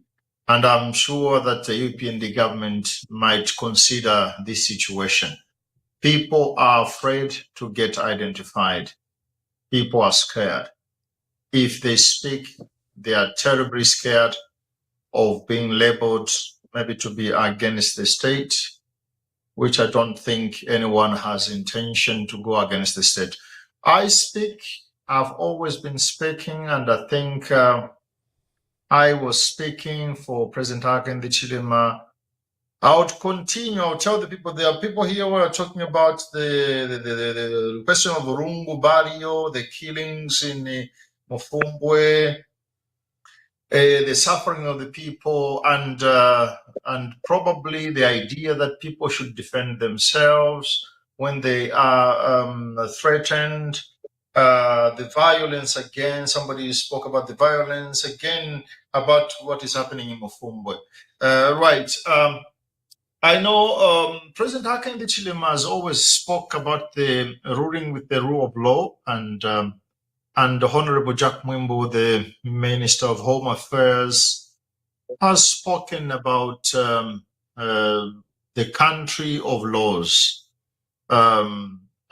Everyone, we are happy when they talk about the country of laws. But when I was studying some elements of law, what I heard was the law was blind. It does not select anyone. So the law can be presented the way the case comes along. So it is some sort of blind. So people are worried. People are speaking. There are footages everywhere. The government, if they want to speak to the people, engage the people. Go and listen to them. There's people who have given those videos. If they will feel they are going to be served in the hands of the police, they will tell the truth. Engage them. I said it at the beginning. Zambian people are peaceful. Zambian people are so peaceful. They identify us wherever we are as peaceful people. We are a sign of joy and peace in the southern, in the SADC region, but not only in the SADC region, but all Africa. Zambia is one of the 4 countries which have been recognized to be so peaceful people. People are happy. And when President Hakainde Hichilema came into power, that was the trend. People are so peaceful. Even those who are in Mufumbwe, the miners, this is just a word to the government. People are hungry. Not angry, but they are hungry. They need to eat. People are saying, allow us to find something. And that the number, if a gentleman who came up and called and said, well, in Mufumbwe, there were something like 1 million people flocking to that area, then to that gentleman, I was going to answer, what does that tell you, comrade? It tells you that there is a lot of the percentage of unemployment is huge. So it's not enough. It's a good thing that the government has done to employ some of the nurses, doctors, and some teachers. It's a good thing. But this story is telling the government the level of unemployment is huge. A young boy of 16, 17 years cannot leave his home to go into a forest and spend his life there just for looking for fortune. If Honorable Jack Mwimbu could have directed the police, I don't know if it's a police or it's an army. What I know about the police and the army myself is that these people are professional. Police are professional. I have my friends who are police. They work under orders. They are professional. If the indication to them is clear, they will execute their duties professionally. And I think we are not going to have this outcome of people dying. Even a child, I heard that there was a baby who died. Here in Europe, gentlemen, here in Europe, just the life of one single citizen, one person, is very much important.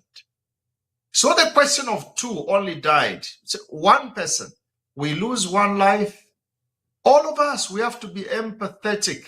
We have to feel empathy for the family of that person.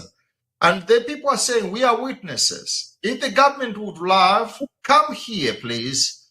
Go and find out under those ditches there, you might find the bodies of Zambian people.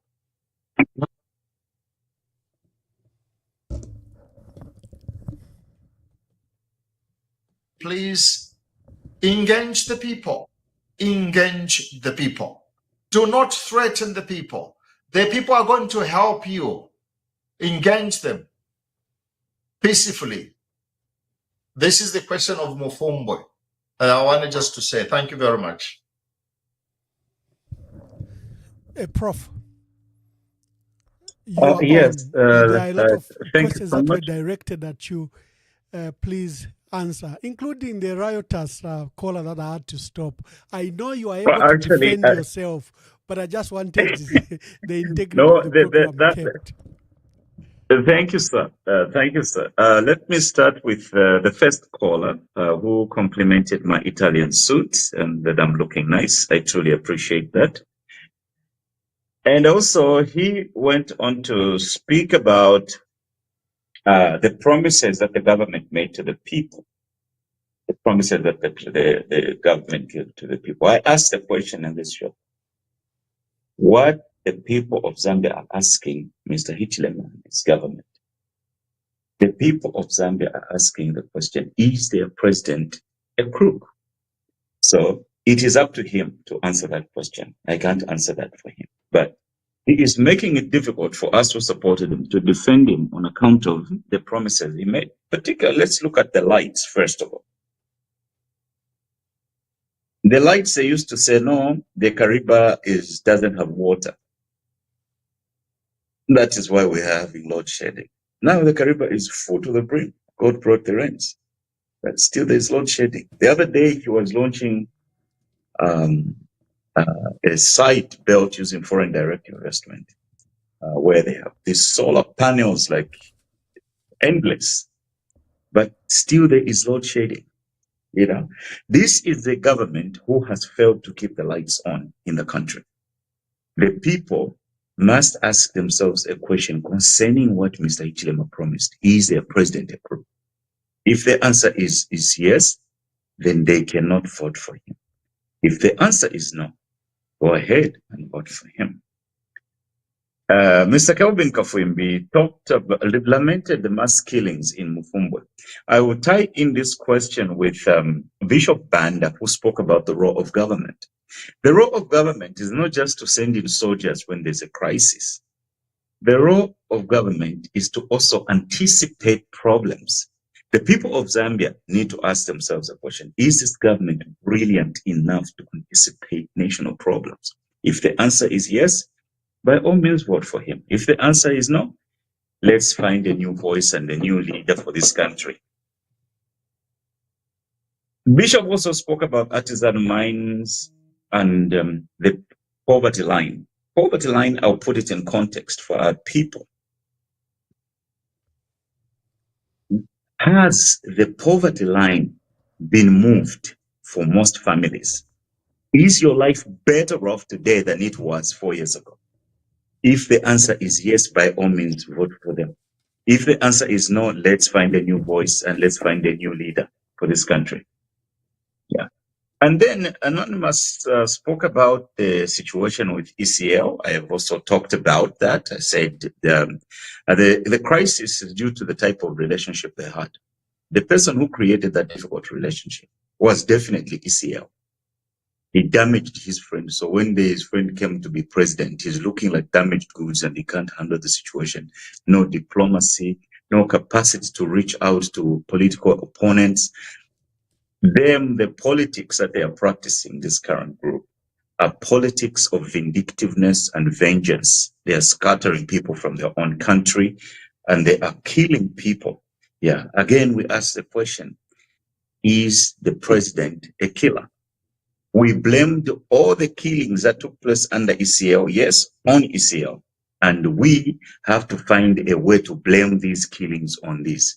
So if the answer is yes to the killings, we must decide, we must make a decision whether we want to keep a killing president in office or out of office. Yeah, that is a decision we have to make.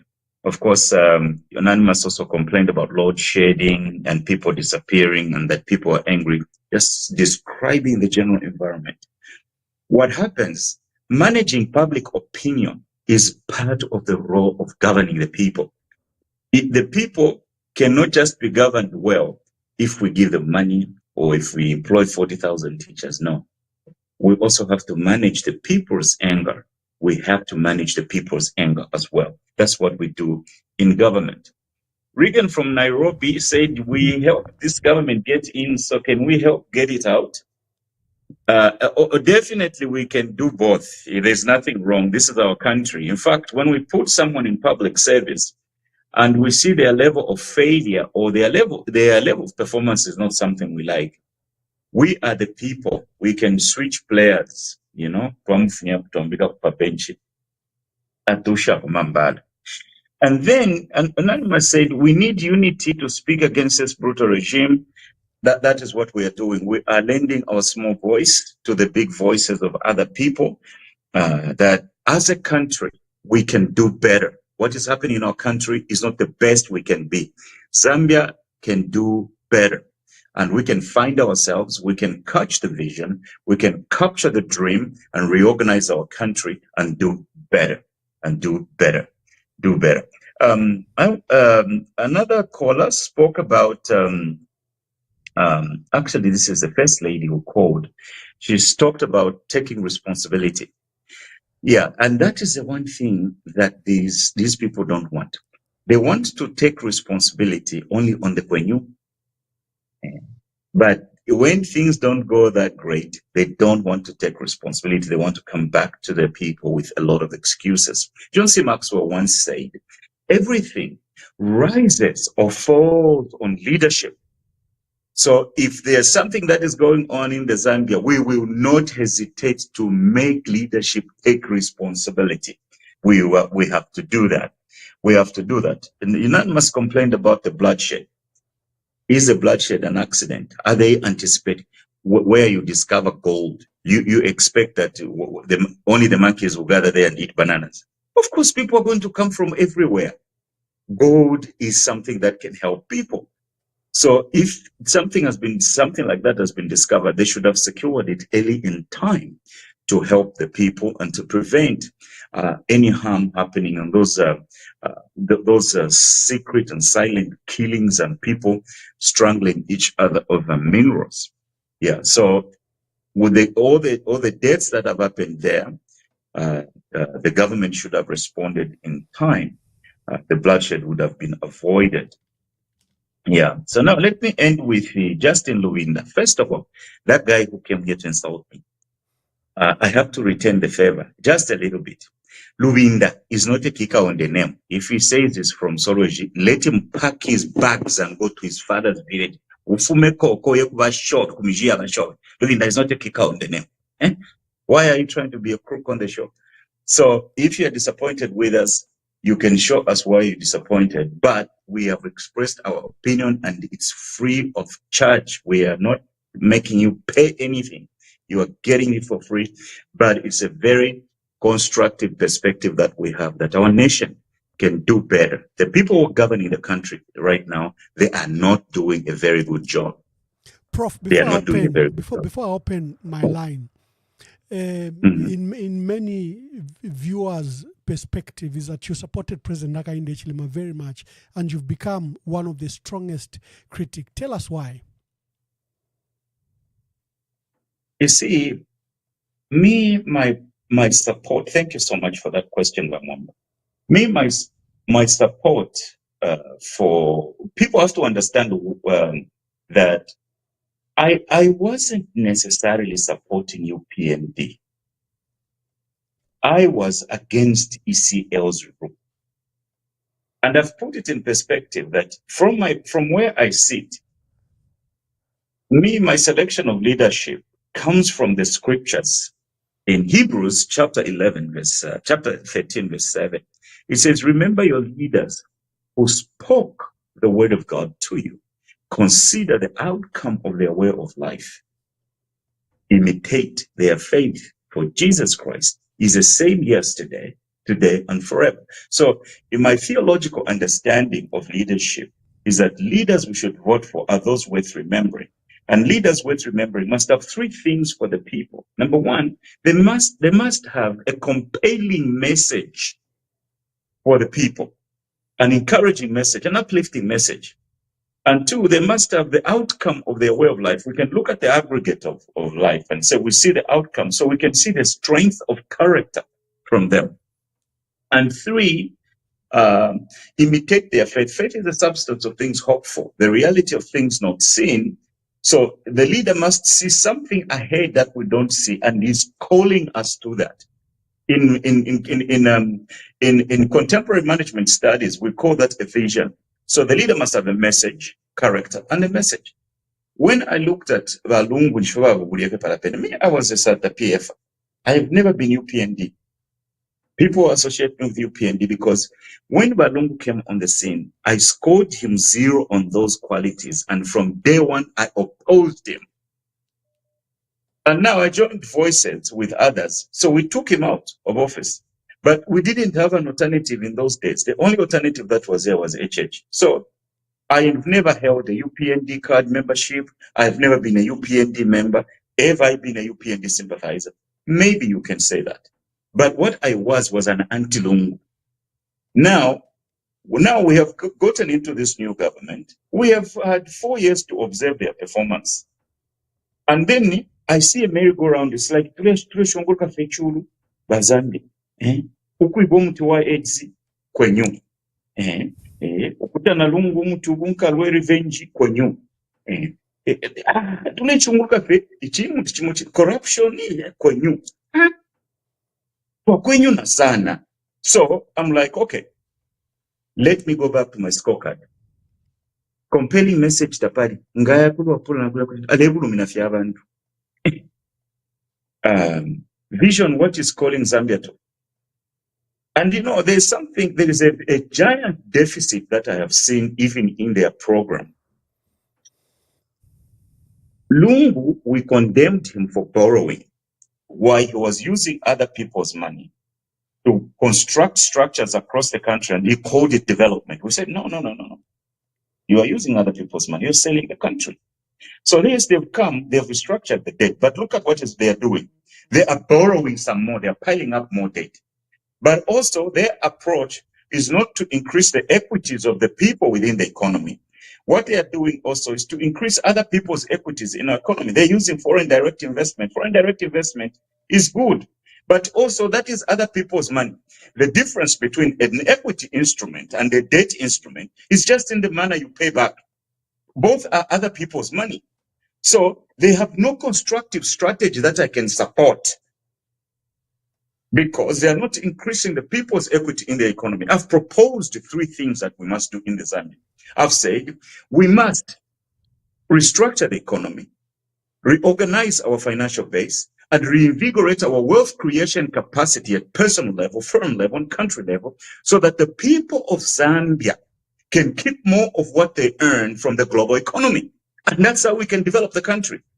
And that is how the currency can stabilize in the long term. It's people keeping more of what they earn. So we simply ask ourselves the question, where are the people keeping more of what they're earning? Even in Mufumbwe, where they're digging, are the people keeping more of what they're earning? If the answer is no, by any means, I cannot render my support to this regime going forward. So I hope the people understand that it's from deep convictions and the perspective I have about the future of our country. We can do better, Zambia. We can do better, Mwamba. We can do better. Amen. We can do better. I'll open the phone lines. I know you've been itching out to conduct that small break. Please call in so that we can allow Bashifwe Baibatushe. Off the record, I'm going to ask him if we can do the show on Wednesday, or if they can even become regular guests instead of you hearing to Emmanuel Mwamba. We'll have co-hosts like them. I think that brings variety, diversity to the program, and also encourages that we discuss national issues, not personality. So please be fast. I'll be giving you just a minute. Tell us your name and where you're calling us from. Hello, please call and tell us your name and where you're calling us from.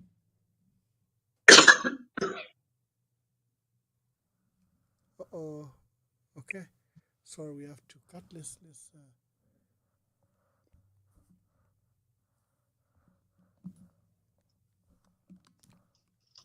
Please tell us your name and where you're calling us from. Hello? Please tell us your name and where you're calling us from. I'm not going to tell my name, but I'll just talk. Anonymous, please talk. Thank you. Good evening, Vashifwe. Vale umfwa. And Pro. Yes, Pro. Good evening. Professor. Yes, I've understood what the professor is saying, but the thing is not balancing his talking. He has to balance. He has to tell us the truth. Not me, when people say problem ECL, I always refuse Mwamba because pro.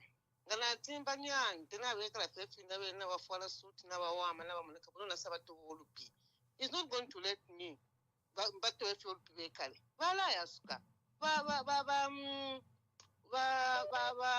Vaichilema was the president of Zambia even before Valungu Lusa. He called himself a president. He wanted to rule Zambia even when Edgar was a president. He never gave respect to Valungu, and Valungu was looking and watching the president with Lero. And he was not a president, and that's why you make a mistake. The law, if become a former president, will still give him respect. But he never gave the respect to ICL. He never called ICL a president. But UPND never accepted Walungu as a president. And you wanted Walungu to be accepting everything that president was doing. You see what was happening. Don't put the blame on Walungu. Waichilema was not a president. If he was a former president and Lungu did what he was doing, we could have also stood up and said, no, this is a former president, give him respect. But he was not. But he wanted to be a president. Thank you, my dear sister. Don't combine two things. That man was not a president and he was not a former president at that time. He was just like you and me. But now he's a president. When he leaves that seat, we will respect him. People because he'll be our former president. But that time he was not, and you can't compare a president. And by the way, there's a vacancy in that position of former president. He was just a mere person like me. Thank you, my dear sister. I think you've made your point very clearly. Huh? You've made your point very clearly. I think you've differentiated. But Professor Walasaba Miyasuke. Thank you very much. Okay, thank you. Thank you. Let's see if we can pick some calls, more and more calls. Good evening. Please tell us your name and where you're calling us from. Yeah. Don't cut me. Let me talk and then just listen to me. No. Why are you cutting there are rules. First of all, there are rules. Okay? But what rules, Ambassador? Let me read the rules to you, like I do to everyone. Do not attack my guests. There is a topic, attack the topic. Discuss the issue. Is that fair? You can disagree with Professor Kasonso. You can disagree with me. You can disagree with Father Donoska. But do not attack them. Don't be personal. Don't insult. Discuss the issues. That's my point. Yeah, okay. Let me discuss one or two issues. Thank you. Yeah, you see, I'm staying in South Africa, as you know, Ambassador. In South Africa, they can never allow such a situation. You see, they can never allow. In Botswana, I've worked in Botswana, they can never allow such a situation. I don't know why, why we Zambians must allow such a situation. I know the population has increased and a lot of people need to be employed. But we cannot just allow a place to be, attacked and descended like that. I believe there are so many Tanzanians there now.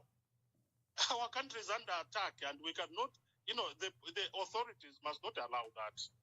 So I've heard, Professor Kasonso supporting that and, and even the priest and is supporting that, there's the massacre and all that. There's no massacre there. Police are just trying to enforce the law. That's all, because, we can't allow. Really, the minerals, we are crying that, Zambia is not getting enough from the mineral wealth. And we cannot allow just a bunch of youths just to descend on illegally, to descend on a land and start mining. So that is number one.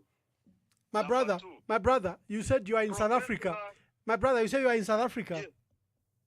Yes. Zamazama, who are they? Yes, Zamazama come, but they are flushed out. The police, a lot of people died end this year.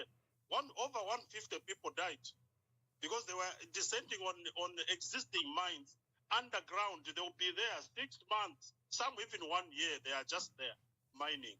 But they descended on them and they removed a lot of them. Probably over 500 were removed from the underground mines. So here, at least they are not starting like a new mine or what. It's the existing old abandoned mine. And then they go underground. How they go underground, the mine, 2, 3, 4 kilometers underground, they are there. So 3 months ago, there was that disaster, actually. I just wanted to demonstrate. I just wanted to demonstrate that illegal mining is a crisis even in South Africa, because you were saying such things don't happen in South Africa. So I was trying to bring that question and put you clearly that illegal mining is an issue in South Africa. The so-called Zamazama are invading mine areas, and government is struggling with that matter. Yeah, but it's under control now. They are still there, but it's under control. But in Zambia, we didn't have this thing. But the thing is, the population has increased, and government in 3.5 years cannot find a job. I mean, for all those youths within a short time, the only thing the government can do is get the investors in and employ some youths and the other youths. Give them those licenses and they do proper mining. Otherwise, they'll keep on dying. I hear there's a pit there. My brother was telling me that about 50 people died recently. You see, they keep on dying in those unsafe mines. And then you hear Professor Kasonso supporting such a thing like that. And that's mining, that's illegal. And I think the government is right. There's no massacre there. Let's not exaggerate things. There's no massacre. Police just acted, and of course, you'll find some corrupt policemen. They want some money here and there. But most of the police are just acting properly, and we must not allow that illegal mining. Thank you very much, my brother. Can you kindly wind up? Kindly wind up. Congo to come here. Yes, we know. We've heard your point. We've heard your point. Wind up, so that you don't. In Lubumbashi and they do illegal mining there. And kindly wind up. Kindly wind up. Goma place there. This is what it's just replicating what is happening there. They want to bring it in Zambia, and opposition parties and some characters like those two gentlemen are supporting that. We can't. So I have to cut him. You can't call my. You can't call my guest characters. I've asked that these are very respected men. If you look at the CVs of both men, these are very, very credible men in our society. The best you can do, even if you support UPND, is to be respectful.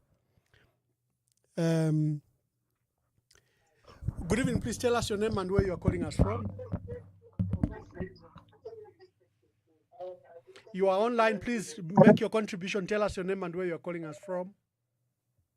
My name is Robam. I'm calling from Manchester. Yes, Robam from Manchester.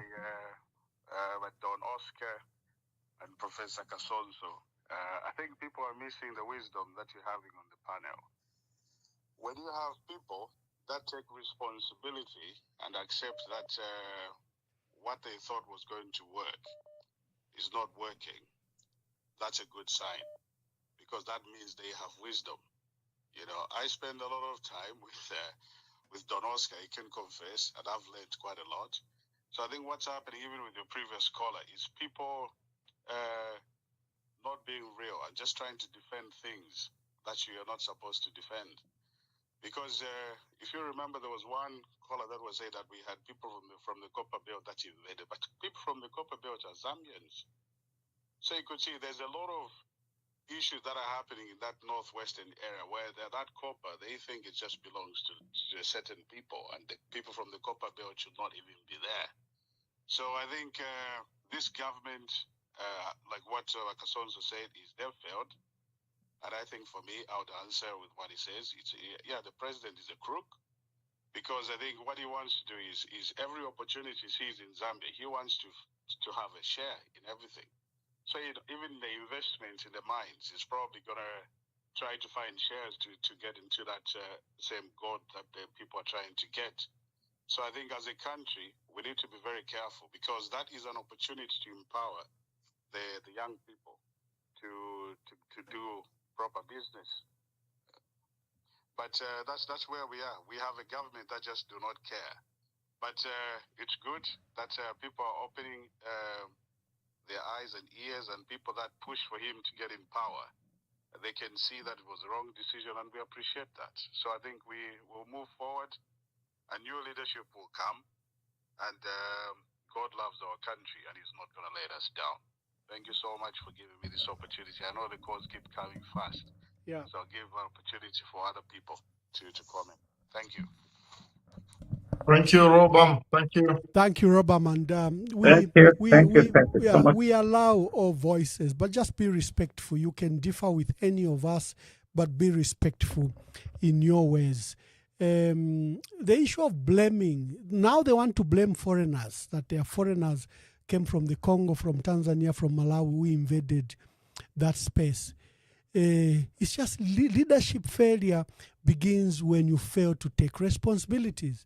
In fact, they didn't do any intelligence. If you look at the operation, there was no intelligence. They didn't know the number of people that they were there. There's no way you can have 11 police officers. This is their own record. Injured. That's very dangerous. Why would you put police officers in harm's way? It just means that there was no coordination, there was no planning, and they thought they could use brutal force. But if you have 25,000, like they are saying, what's the number of policemen you would need to do that? Why didn't they engage in soft approaches? Close the place. But like we heard from one caller who said the first policeman they sent, they began to charge us to go down 100 kwacha each person. And if you have a machine, 500 kwacha and 1,000 kwacha. So government thought it had sent people to secure the area. The people sent to there, they began to fine and levy people. Why? Because they are poorly paid. Just someone has sent a message here that the police officers who manned the cholera center at Independence Stadium still haven't gotten their salaries and their allowances because they guarded and secured that area. So some police officers sent that they haven't been paid. So maybe you send police officers to go and man such a very sensitive area. You don't give them their allowances. You don't send their ration. Maybe there's even no proper police camping facilities. And the police become corrupt. So like I said, this Kikombwe area and Kikombwe crisis, I think opens up to what is terribly wrong with our country and the very facets that we need to close. Bashifwe and Prof, let me give you time to the calls are keep on coming. Tatualale. I think I'll bring you on Wednesday. I don't know. Are you comfortable that you can come back on Wednesday? Put it to Abuela. I'll look at just at the program. If I might be free, I'll tell you because I don't have my timetable here, so I might confirm. Wednesday, see if we can reschedule, and probably see if we can have a second part 2 of the issues. We had too much to chew today, and you can see our callers are angry and hungry for both information, and the emotions are rife. I think the killings that have taken place, like one caller said, whether it is one person that died, whether it is 18, that's not the issue. The issue is that no life should be lost. The issue that 11 police officers are lying critically in hospital, injured in trying to bring order to that area, should not happen. We shouldn't put our police officers in harm's way. Our colleague from the UPND wanted to trivialize it, saying, no, it's just 1 million people came. They've come from Tanzania, Malawi, and DRC. The issue of illegal mining, and this is a matter probably we have to take to Wednesday, that cadastre is a register of issuance of licenses. There's been so much corruption. I'm aware of a case I put on my page where this Chinese firm, a foreign firm, found gold, and when they got an exploration mine, and when they want to begin mining, Kabuswe and his team have revoked that exploration license and given that license to cadres because work has been done, millions have been spent already, and the gold has been found. So what is the easiest way? It's just an administrative process. For one reason or another, reject that license. They even proceeded to attempt to deport these Chinese. So the cadastre mining is the cause of all this confusion. From before I allow you, maybe we allow him to come in the program.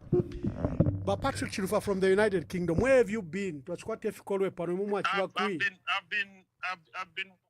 working and I've been watching. Now I was walking.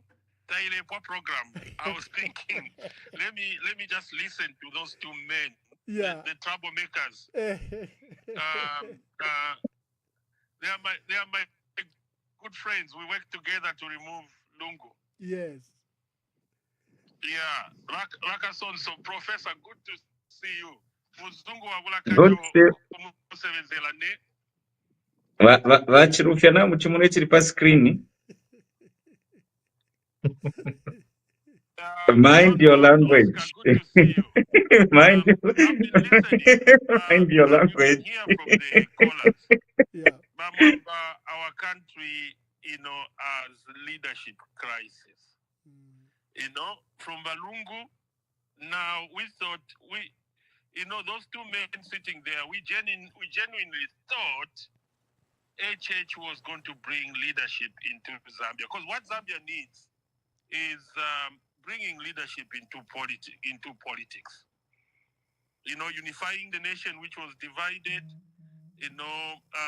Manage our mineral resources effectively and efficiently, but that's not happening.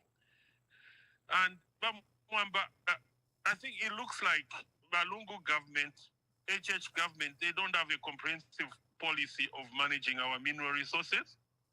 Because when you look at gold, a lot of countries, Zimbabwe now, they've got billions of dollars of gold in reserves. Botswana, they've got diamonds. There is no way if diamonds were discovered in Botswana and something like that happens. So we've got a leadership issue, and we've got also corruption, which is a symptom of leadership, bad leadership.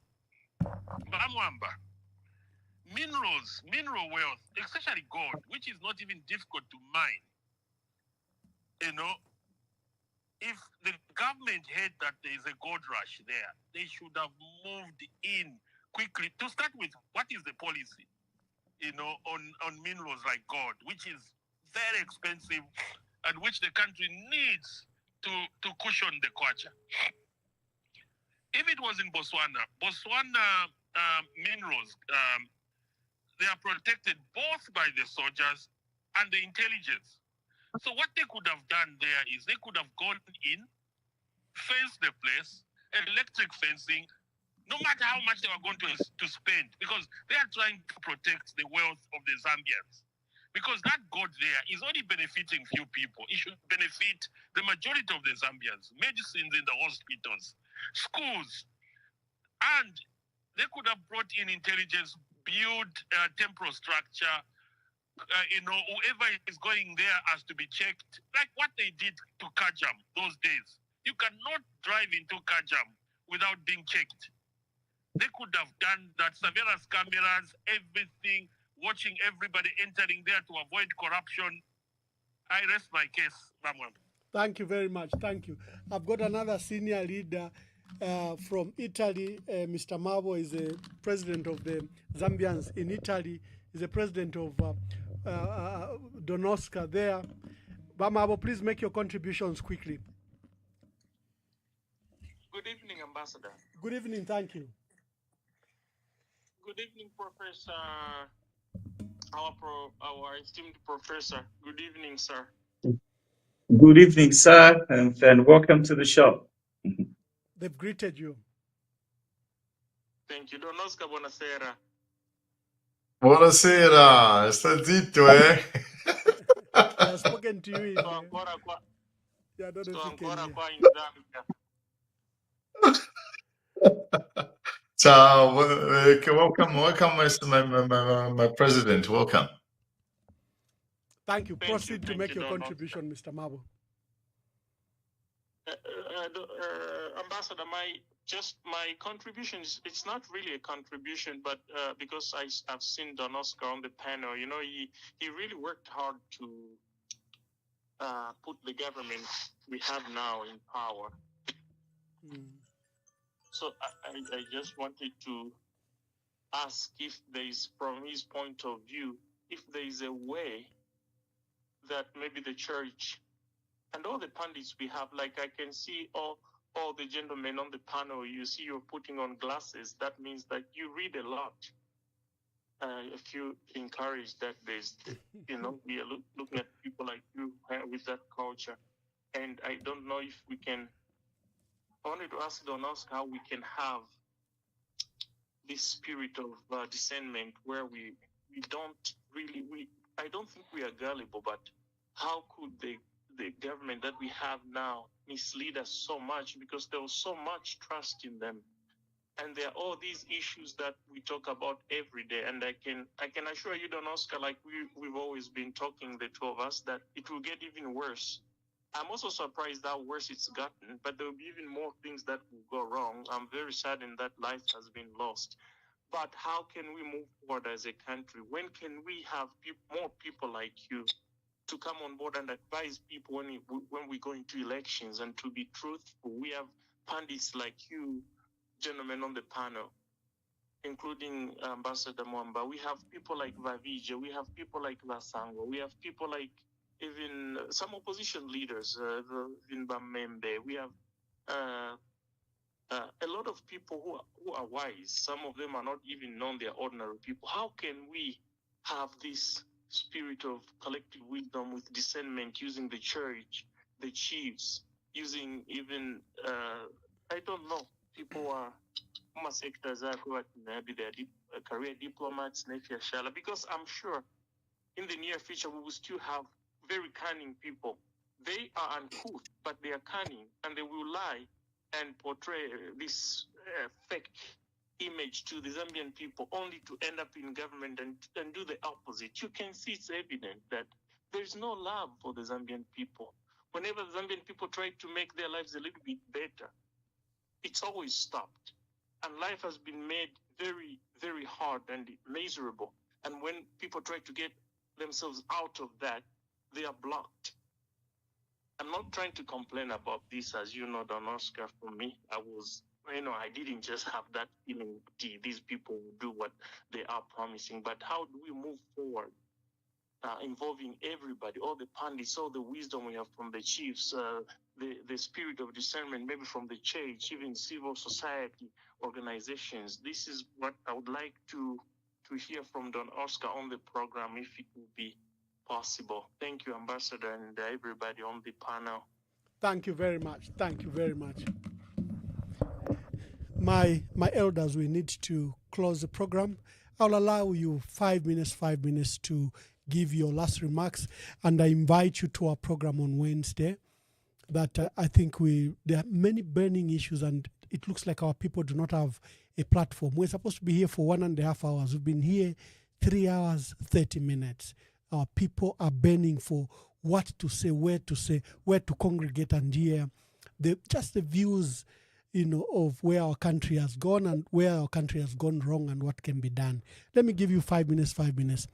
Father, let me start with you. Yes, thank you very much. I have to also acknowledge the wisdom from Mabo and Mr. Mabo, who is our colleague here. And Mr. Mabo has never spared me. Actually, he has been attacking me very, very strongly, because he said, well, you are speaking too much, and so you deserve to suffer a little bit. And I answered to Mr. Mabo that, yes, I think you're right, you're correct. We need to suffer a little bit, and we accept that. So, Mr. Mabo, what can the church do? What can the church? I cannot be I am not the spokesperson for the church in Zambia. Neither can I be the spokesperson of the church here in Italy. So, I'm just giving my witness, and I think the answer that I can give to Mr. Mabo is the church in Zambia have spoken. They have a way of speaking. Most of the times, the bishops will write a letter, the pastoral letter. So they have wrote different pastoral letters to this government, and one of the bishops, I think, is the bishop who supported the UPND government, who is the emeritus bishop of Lusaka, Telesfo Mpundu. Everyone here, we remember very well, he supported President Hakainde Hichilema, and he is the first one who said something was wrong and he pinpointed the difficult for the government to listen. And this was the answer of Charles Pompund. The government is not listening to the people. You see, I would like to share with the Zambian people, I think, as a word of also my conclusion. Deuteronomy is a law book, the second book in the Gospel in the Old Testament, chapter 6, verses 4 to 9, regarding the importance of listening. I was against the cyber crime law. I thought it was in contradiction with the freedoms that are enshrined in the Constitution of the Republic of Zambia, the freedom of association, freedom of assembly, freedom of worship, freedom of conscience, freedom of speech. So I thought probably it was in contradiction. That's why I did not support the cybercrime bill or cybercrime law. Also because if the people cannot speak, then the government cannot listen. So when the people don't speak, the government doesn't know. This crisis in Mufumbwe, had only the government given the possibility to the people to express themselves, to even speak to them, what are your challenges, to have a dialogue, to find a representative of those people in Mufumbwe, I think we are not going to live to this extent. So regarding the listening part, which is fundamental for our faith, Zambia is a Christian nation. So this is Deuteronomy chapter 6, verses 4 to 9. Shema Israel, Adonai Elohenu, Adonai Ehad. That's in Hebrew. Listen Israel, the Lord our God is the only one. And then these verses goes on and it says, you shall love the Lord your God with all your heart, with all your mind, with all your strength. You shall fasten these words, love, listen to your God, is the only one, and love your God, and love your neighbor as you love yourself. Dr. Kenneth Kaunda, do you remember? I think you remember those words. Dr. Kenneth Kaunda would repeat several times. So it says, these words, listen, Israel, these words, you shall fasten these words on your hands and on your side, as a band round your forehead, here, on your doorposts, on your doorposts of the house and on your gates. You will instill these words in your children. Repeat them in your house, working in the street, when you go to bed, and when you rise. This is the first commandment of life. The second is like the first. Love your neighbor as yourself. Do this and you will live forever. Deuteronomy chapter 6. So, listen, Israel. Now I remove the word Israel. I go to the government. Listen. Zambia is a Christian nation. Love God. Love your neighbor as you love yourself. We pleaded and we were so sure that President Hakainde Hichilema, the first one, I repeat, I make it very clear to distinguish the two types of presidents. The one in 2021, actually I can put together on the video here, you put President of 2021, Hakainde Hichilema, and President Hakainde Hichilema of 2024. They can make a very good ruling government and opposition. The two, the same person in different occasions. So the church speaks. Our government leaders, I thought it was their responsibility to speak, to listen.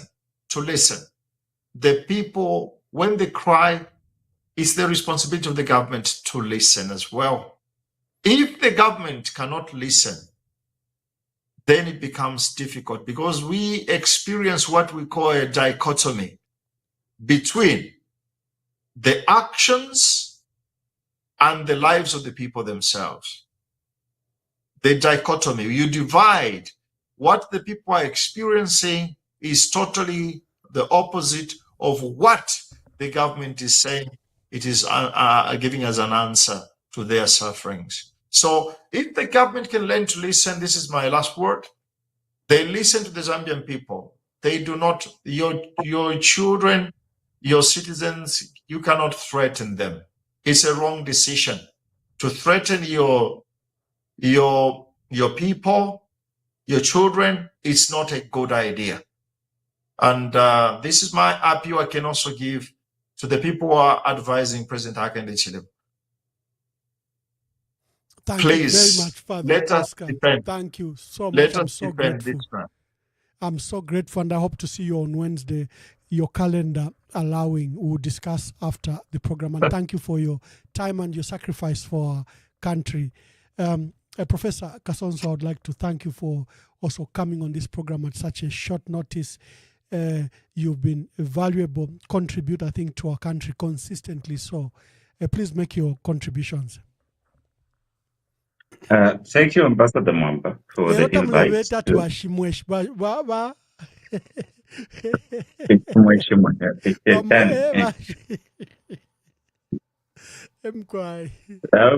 get on trial for Wednesday. Yeah. So, but anyway, thank you, Ambassador Mwamba, for inviting me to breathe life into the soul of our nation and just awaken the soul and the spirits of our people to the conditions of life around us.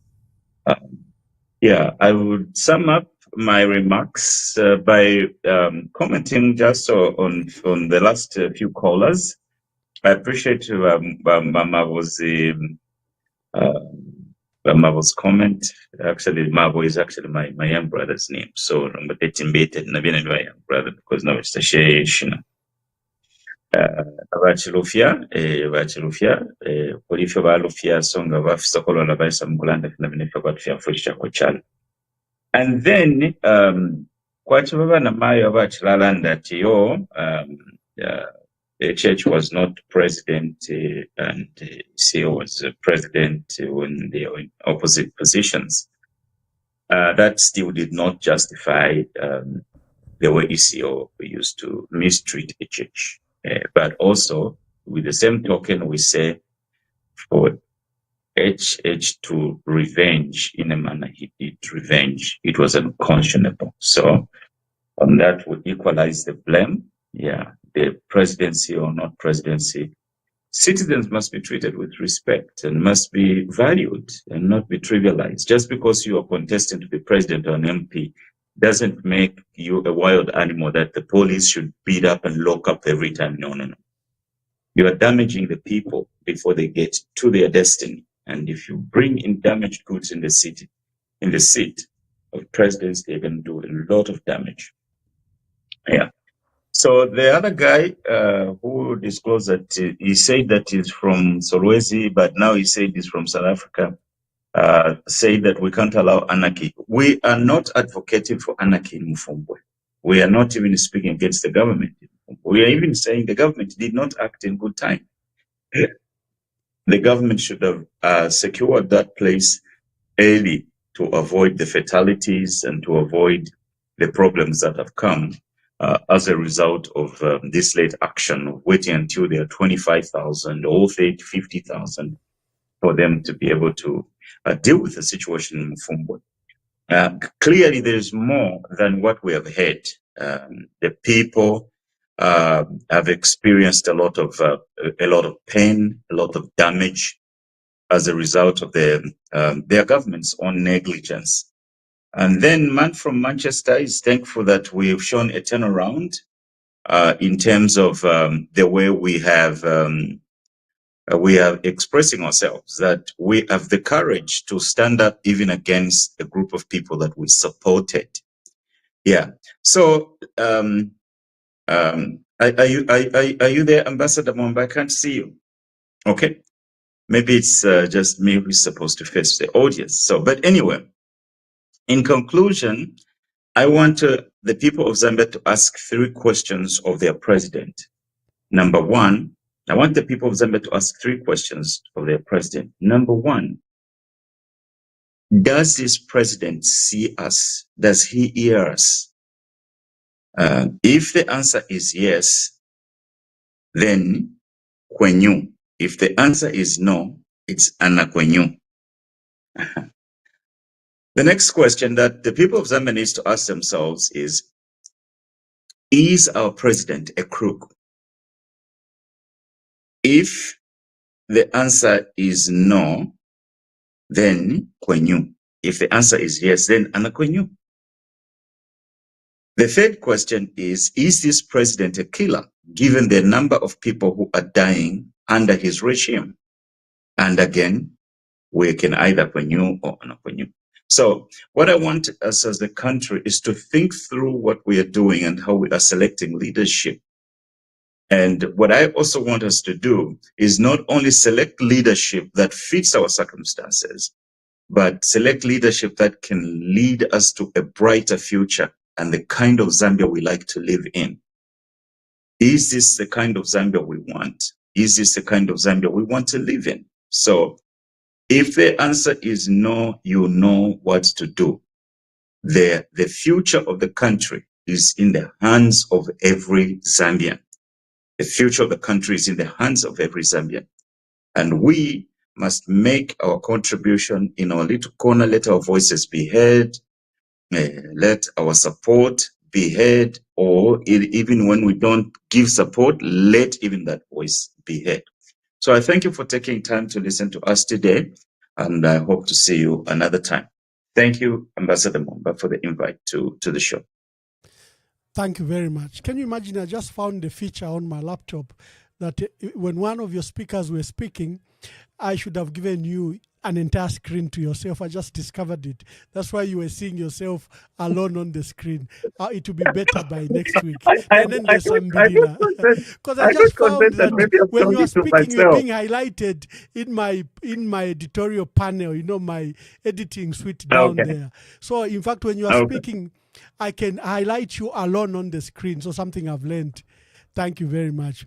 No, thank you very much for this wonderful discussion. I'll probably engage with you on Wednesday. To our dear viewers and listeners and to all the callers, thank you for the call. You make the show. We don't want to be the only one speaking. We want to voice our opinion, but essentially want to hear from Zambians, because what is apparent is our people are failing to speak. Here, you can speak as anonymous. Just don't insult. Don't insult my panelists. You can say whatever view you wish to.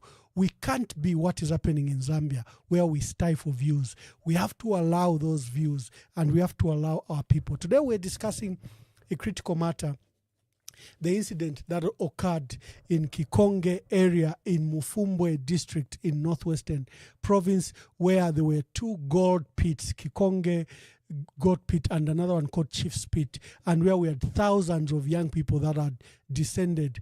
The police have been sending reinforcement. The matter came to cabinet 2 weeks ago, and cabinet decreed that defense forces have to be deployed to secure the areas. And the deployment was done, but you saw the disaster where we have a crisis, where we have numbers of people that died, and we don't know the number. The police are saying 2, they've revised it to 3 today. And the Minister of Home Affairs and Internal Security, Jack Mwimbu, says only 3 people died and 11 police officers were badly beaten and they are admitted to hospital.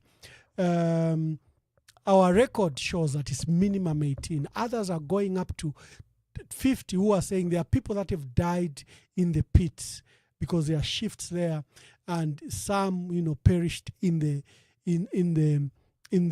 pits. We don't know the circumstances.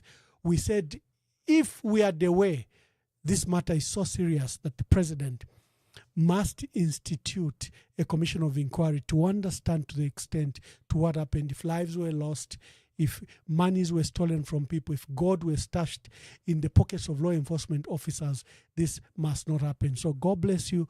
God bless our country. Shalom, shalom.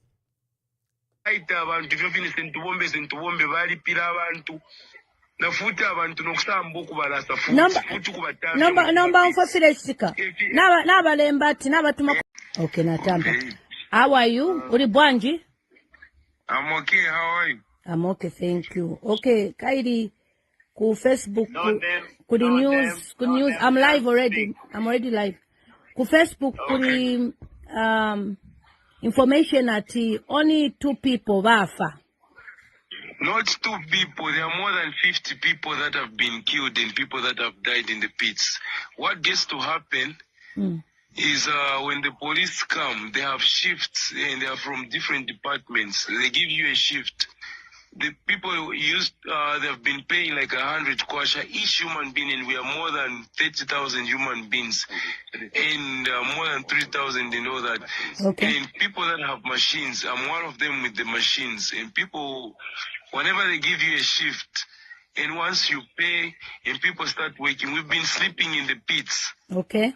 That's where we've been sleeping, and other people that have been staying in the markets. Okay. And once people, they allow them to work, it will be like for 3 days you get to work, and things like will be okay. And once those guys, they feel like they don't have food, they'll start shooting, and they'll come and like attack you from the market. Who will start shooting? No, Abalambo kumishuta. Who will start shooting? Police, varambo amatia gas, yamba kuma like 05, like 0507, like for a warning, like for a change shift. Bambi varaisa futi avakachero. So bambi varaisa mukulipirisha futi. Balipirisha mashinga. Balipirisha shinga. Balipirisha shinga.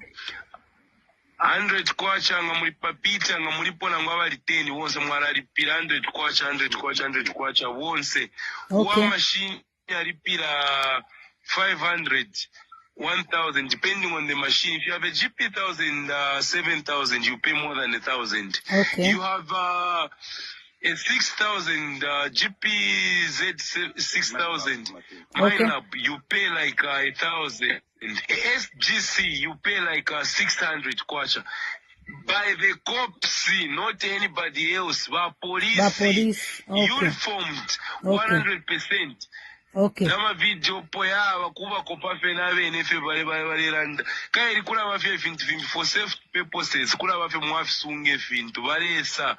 Okay, number. For me being who I am, In a question on kwete, Mlama report pa ZNBC ati only 2 people have died. Balesa la mkunta alika pa Facebook. Uri wabufi. No.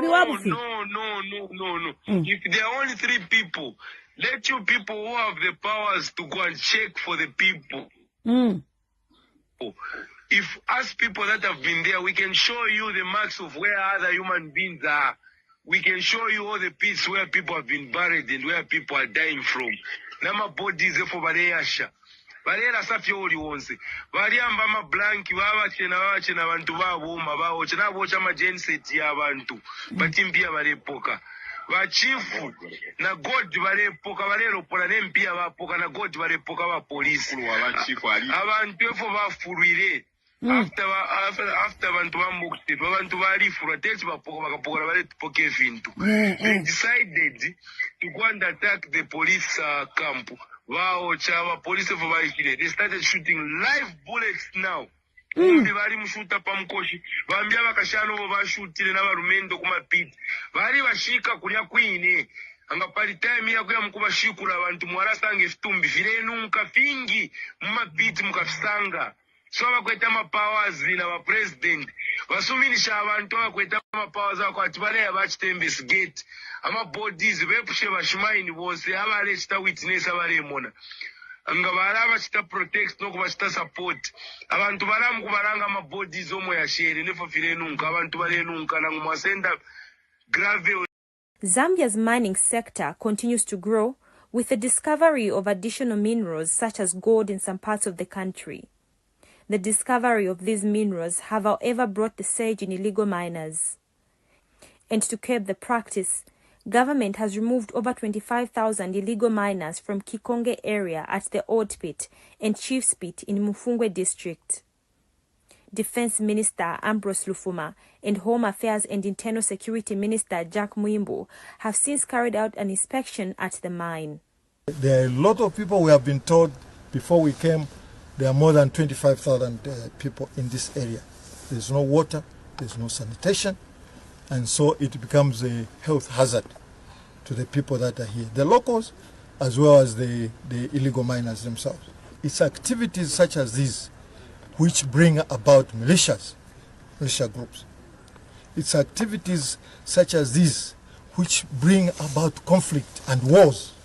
We know from other countries in and around us that activities like this have spelled a lot of conflict and wars.